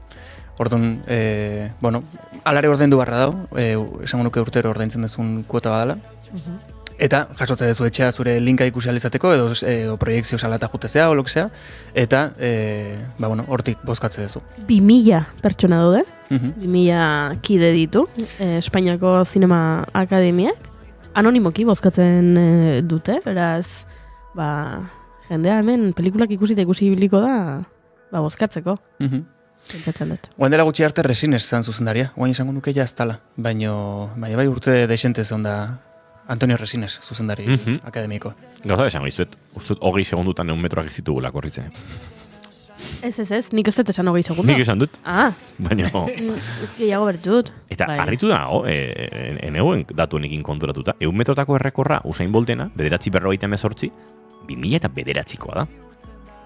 Orduan erreferentzia pixkat zarrunoa geratu zaigula orain. 15 urte pasa direla, tenorrek ez duela gainditu. Ez que Usain Bolt da. Bai, ezingo gainditu. Baina nola? Zenbat urte pasa dira Michael Phelpsek 23 domina irabazi zituenetik? Bai, baina dominako purua bai da zerbait kontekstualagoa, ez? Ze arerio dauzkazun, zenbat probetan lehiatzeko gaitasuna garatu duzun, beste probak garai bat, beste, ez? Garai batean erresagoa izan zitekeen ze modalitateetan, eta baina denbora beti gainditzen da, baina batzutan kosta egiten da, egia da, eta 1 metrotako errekorra kostako da. Oain, begira, torri zaiz burura, hau ikertu egingo dut beste batean irratian aipatzeko, ez orain, baina interesgarria da, zein den luzaroan iraunduen markak. Hau da ez, badakigu Usain Boltek 2009an 1 metrotakoa ezarri zuen, eta inork ez du gainditu, baina agian badago markaren bat, ez egiten, 82an norbaitek marka hau ezarri zuen, eta inork ez du gainditu. Badaude marka batzuk oso zarrak, oantxe buruz nik ez dakizkit, baina badaude marka batzuk oso zarrak, bai. Bala, ipatuko ditugu. Goia sariekin ari ginen, hori da, de repente markak eta 1 metrok eta bestelakoak. Bueno, eta gero badauzkagu askoz zail gehiago, nik uste lasaiago ere aste honetan hartuko ditugula, nolabait honen porra edo egin dezagun, baina horre ere, gidoi honenarekin, gidoi egokituarekin, baditugu bai La Infiltrada, bai Marco, baita Los Destellos ere, aipatu zela Soine Benka, Salve Maria, gidoiari dagokionez euskal zinearen ordezkaritza handia da, eta gerora badaude Europako pelikula honena, pelikula Iberoamerikarra, dokumental honena, hemen agertzen da, gogoratuko duzu, gomendatu nuela hemen La Guitarra Flamenca de Geray Cortés, dokumental labur edo ertain bat, eta gero animazioa eta bestelakoak. Beraz, asko dago hemen jokoan, eta helduko diogu lasaiago datozen egunetan, baina, Grammy-sari ere begira jarri behar dugu, gomendioak egin behar dizkizuegu, gauz asko egin behar ditugu oraindik hemen zuekin.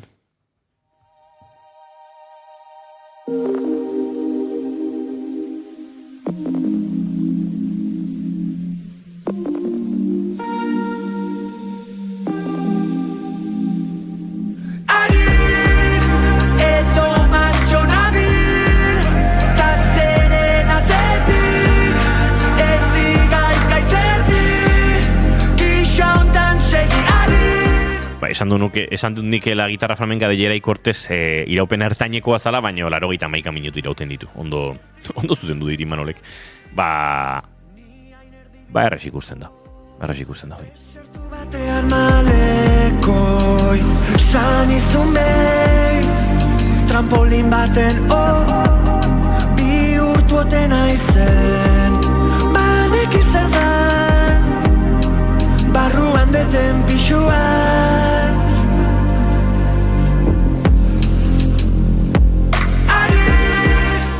Goiuri, ze pasa da Grammy-sarietan?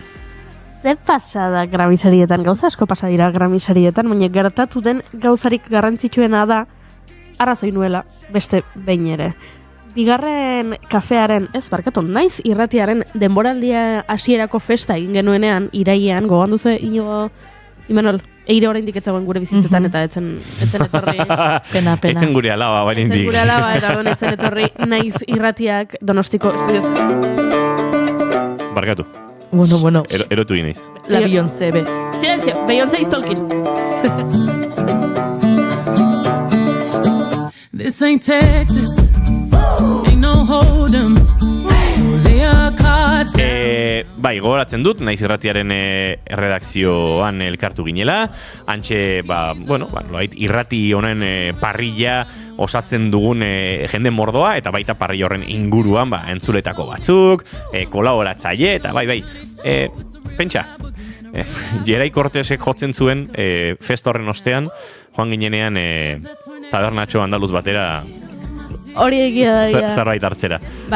Talde txikian elkartu ginen. Festa hartan, Iker Gurrutxaga naiz irratiko musika esatari, kritikari eta adituak, berari galditu zioten ea urte honek zertzekarren musikari dagokionez, eta hor aritu zen aipatzen Beyoncéren country diska eta Grammyak eta nola Beyoncé ez zuten izendatu beste sari ospetsu batzuetara, eta horretaz aritu ginen gorata bera, eta nik esan nion, country albumaren Grammy saria baietz irabazi Beyoncék. Eta Ikerrek zalantza egiten zuen, eta atzo ospatu zituzen Grammy sariak, eta bai, Beyoncék hainbat sari irabazi ditu.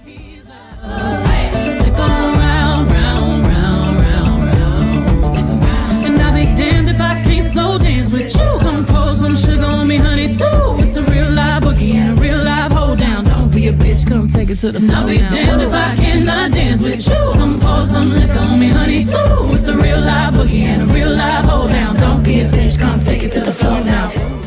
Asteko urteko albuma beren saria irabazi du Beyoncé Cowboy Carter diskaren gatik 1989tik ez zuen emakume beltz batek irabazten sari hori, eta gorazi nahi dizuet urtero banatzen direla sari hauek, eta 89an Lauryn Hillek irabazi zuen, eta ordutik emakume beltz batek ez zuen sari hau eskuratu, eta aurten bai Beyoncék Cowboy Carterrekin irabazi du album onenaren saria, eta iasan enaguarritzen, sekulakoa da, eta zergatik aipatzen dut nik Beyoncé, bereziki country albumaz aritu ginelako bere garai hartan Iker Gurrutxagarekin, eta bai irabazi duelako Best Country Album Beyoncéek Cowboy Carterrekin, noski, nola ez.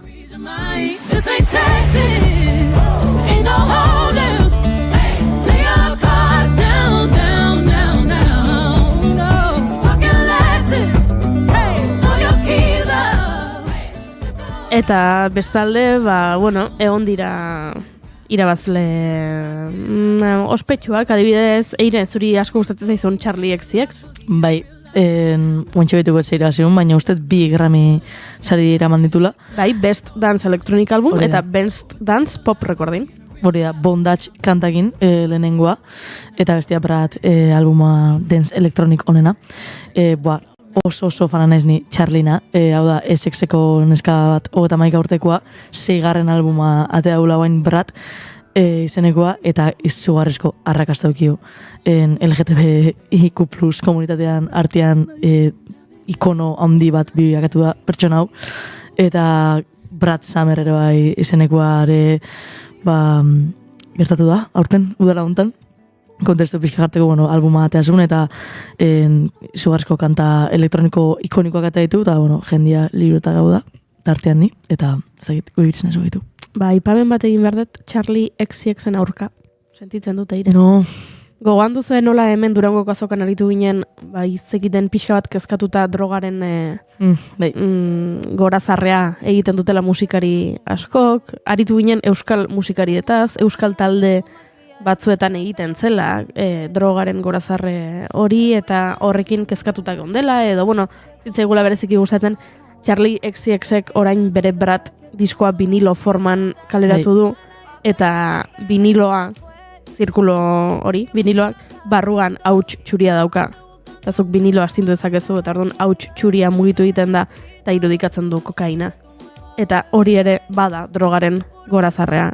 egitea. Kokaina itxurarekin, vinilo bat, ze politia, ze grazioso, ze cool garen, baina gero zuk herrian kokaina kontsumitzen duen pertsona bat balin badaukazu, eta kalean kontsumitzen ari dena, eta eskatzen ari dena, eta laguntza behar duena, horri muzin egiten diogu, baina gero ze coola den viniloak kokaina izatea barruan. Beraz, ni horren aurka. Nire nago dauz, baina irutzen zait nizu harrizko buelta mandiola musika estenai eta justo musika pop, elektroniko, dantzagarri horren barruan droga badala zerbait oso erroduta hona irutzen zaitu bintzat. Eta, horrekin lotura handiakan album bat aldala izan. Baina gero, bere lettertan da, ez dirutzen beste apologia ite honikan horrei, eta nik uste izan dela pertsona bat, hori, musika esten nahi buelta handia mandiola, eta pop doinu klasiko edo pop deitzean struktura horren barruan izugarrizko lan indula, eta dantzagarrio, hiperpop pixka terabelion pertsona badala, eta, horren alde. Eta Euskal Herrira sari bat? Euskal Herrira iritsi zaigu sari bat, Baionako Gojira taldeak irabazi duelako Grammy sari bat, urteko aktuazio edo zuzeneko onenari saria Olimpiar Jokotan egindako. Olimpiar Jokoen irikiera ekitaldian egindako izugarrizko show horri esker, eta Gojira badakizuen bezala, Baionako metal progressive, death metal, groove metal, ez dakit oso ondo nola etiketatu, ze metal munduan nien naiz oso jaioa, baina groove metal esan dezakegu, 86 urtean hasi ziren, urteak daramatzate, hainbat sari eskuratu dituzte da, aurten berriro, Baionara Grammy sari bat aizu.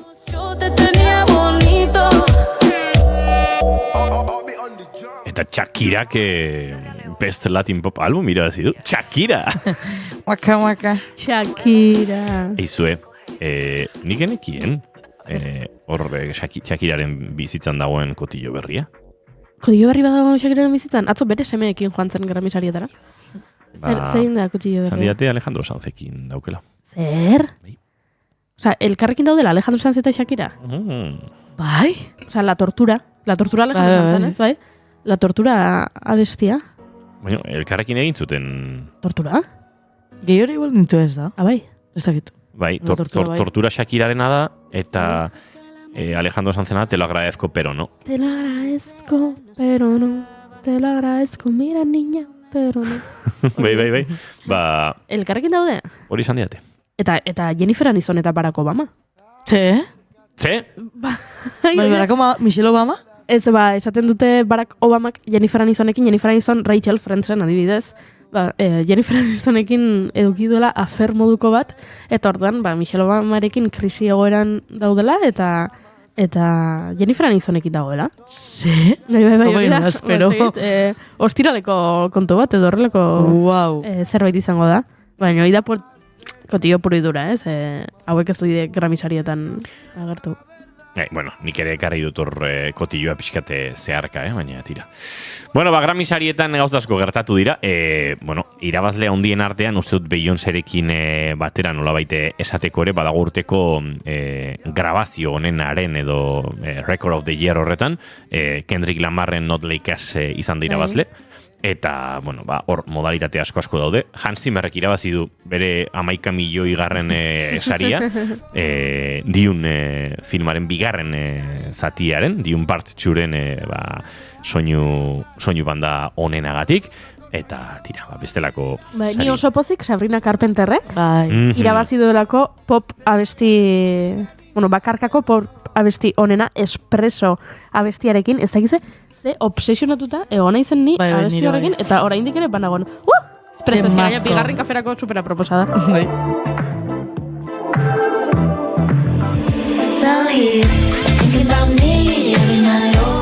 Amabos minutu guardiko amabietarako goiuri. Joan den astelenean geratu zinen denborarik gabe, zure proposamen bat egiteko, eta proposamen hori zen hain zuzen ere Machos Alfa. Hori da. Telesail, polemikoa esango du. Eztabaidatua eta eztabaidagarria. Bai. matxos alfak irudika dezakelako, nolabait, lau gizon heteronormatibo, jarrera matxista barneratuak dituzten, telesail bat, toksiko xamarra eta kritika. Eta era berean, telesaiak ere, gero garapen badauka. Hor ez tabaidak daude. Bai. Ona edo txarra.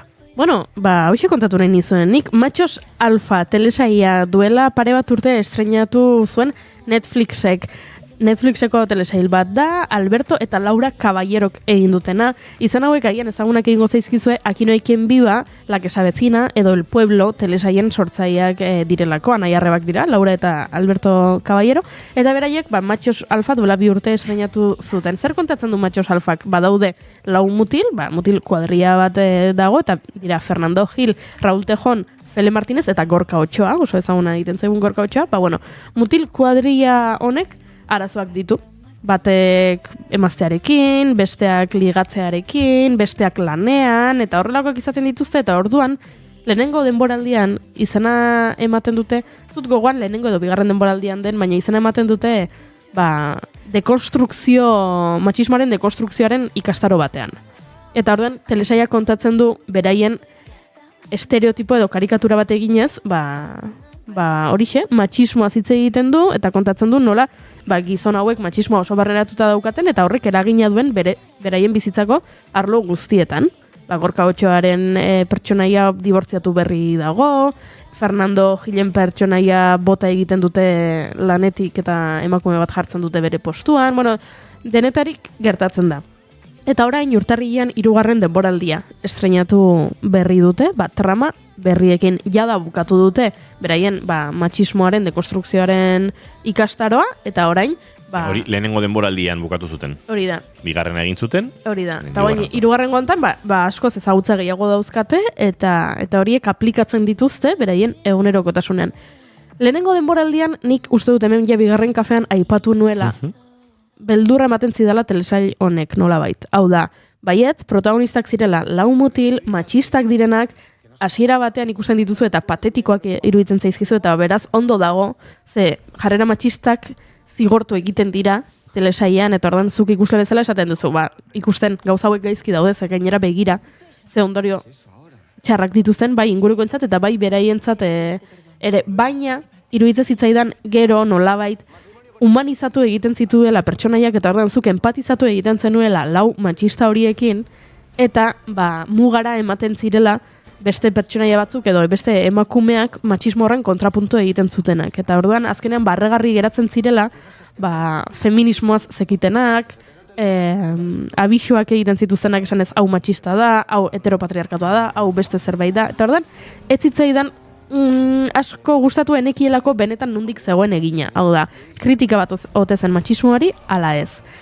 Eta 3. denboraldi honetan pixka bat adiskidetu naiz telesaiarekin. Ze egia da, 4 pertsonaiak hortxe jarraitzen dute, zuk gehiago ezagutzen dituzu, gehiago empatizatzen duzu beraiekin, 3. denboraldia delako, baina beraie jarraitzen dute jarrera matxistekin, eta agertzen dira kontzeptu asko, elementu asko, oso interesgarriak direnak, agian Netflixeko telesail batean lehenengo aldiz ikusiko dituenak jende askok.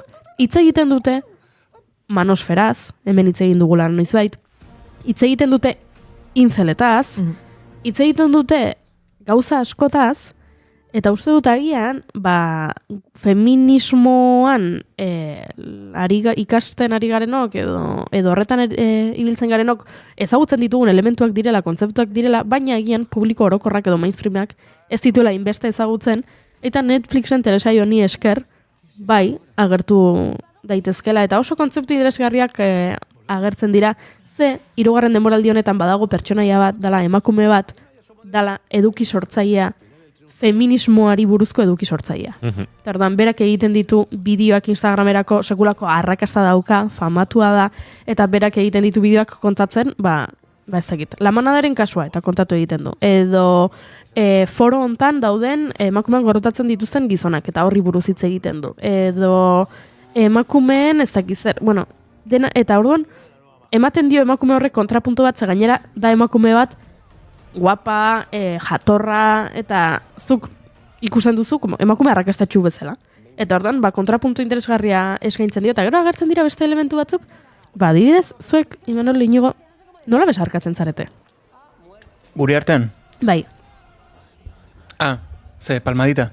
Agertzen da, telesailean oso interesgarri iruditzen zaidala, nola gizonek elkarri besarkatzen direnean, bai edo bai bukatu behar dutela besarkada bizkarreko bat joz, delako besarkatzen zarenean pixka bat zure heteropatriarkatu hori erori egiten da, ze besarkatu berez xamurtasun hori emakumeen gauza, eta ordan zuk irudikatzeko lasai, baino besarkada hau da lagunen artekoa eta jarraitzen dut nik gizona izaten, horregatik egiten du, egiten diozuela elkarri, besarkada bukaera beti amaitzen da, bizkarreko batekin eta orduan pertsonai honek, emakume feminista honek azaltzen du, zergatik egiten den, eta badela berriro gogorarazteko, jarraitzen dut nik macho, arra izaten.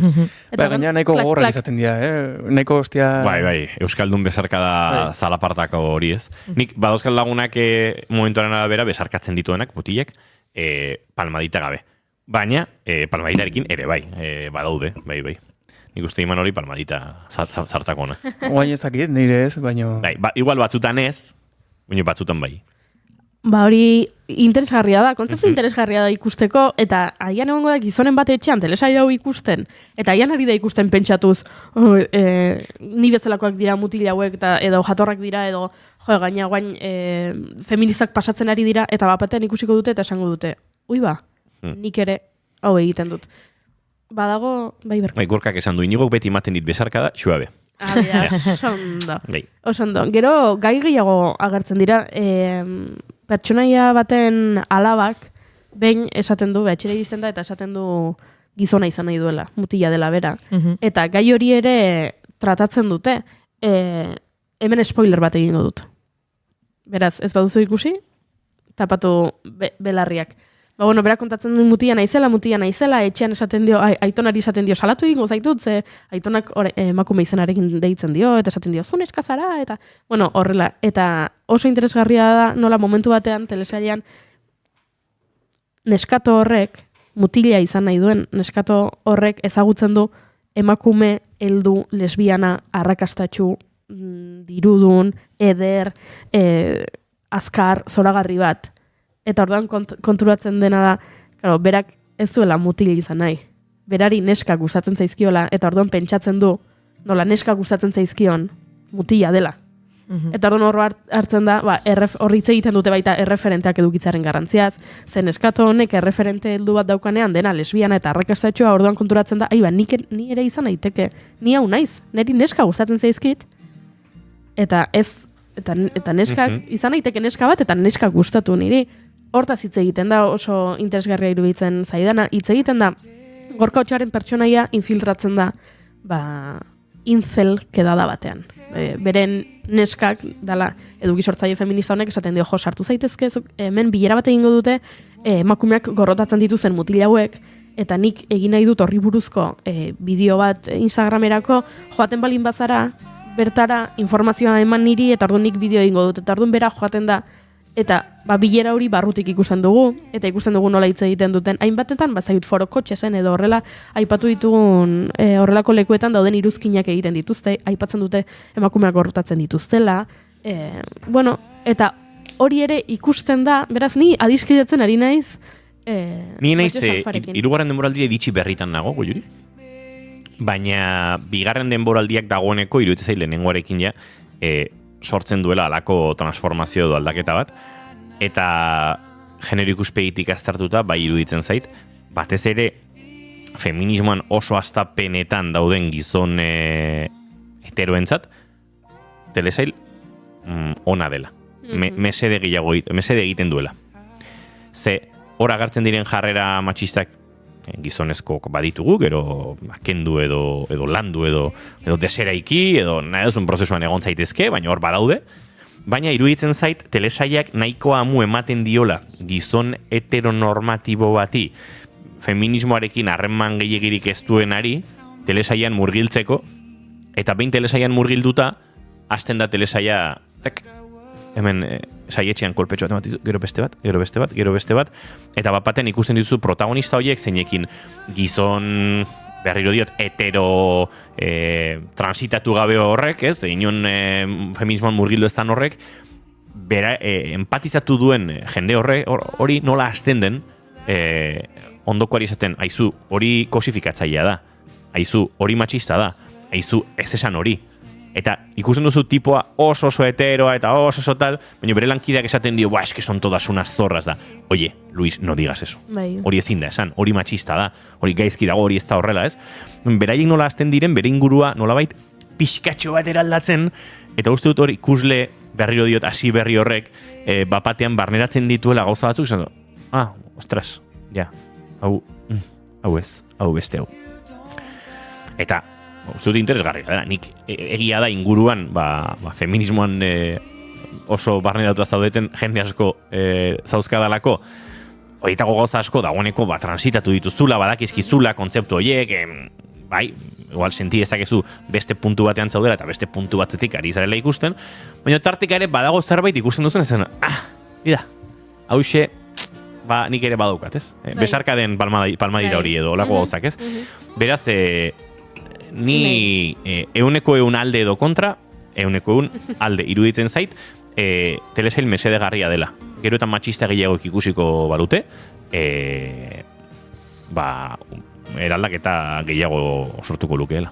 Eta kontrara gauzak ere baditu, eta jarraitzen dut hemen spoilerrak egiten, baino momentu batean badago telebistan lana egiten duen macho alfaetako bat, protagonistetako bat telesail bat egiten ari da, telesail hori kendu egiten diote eta emakume bat jartzen dute bere postuan edo, eta emakume horrek esaten diozu matxista bat zara eta ezin duzu jarraitu, eta asko sartzen da berarekin eta agerian jartzen dizkio bere jarrera matxistak, eta telesaileko momentu batean hori esaten ari zaionean neska emakumeak gizonari liatu egiten dira.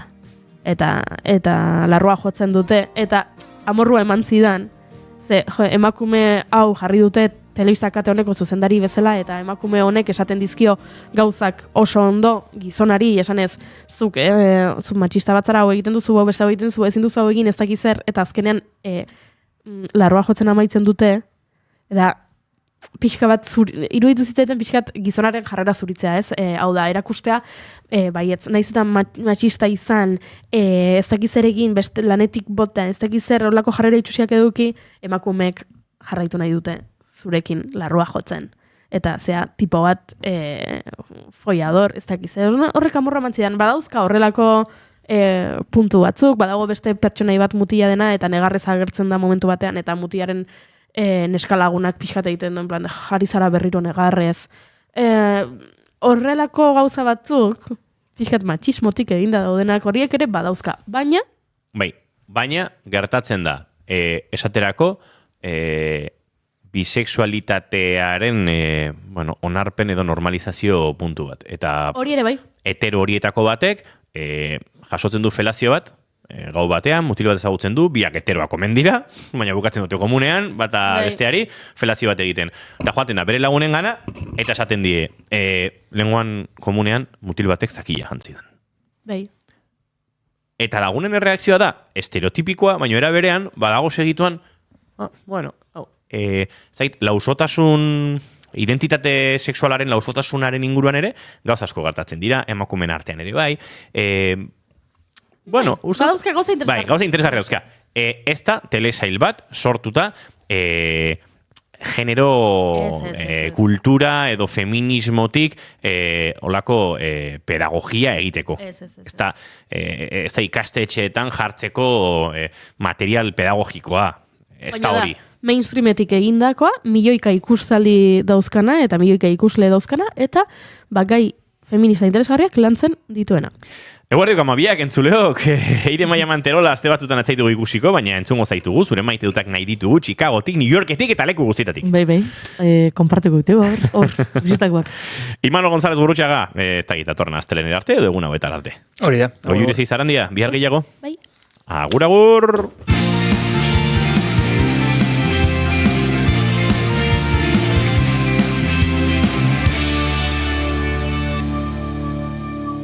Keep calm and bigarren kafea.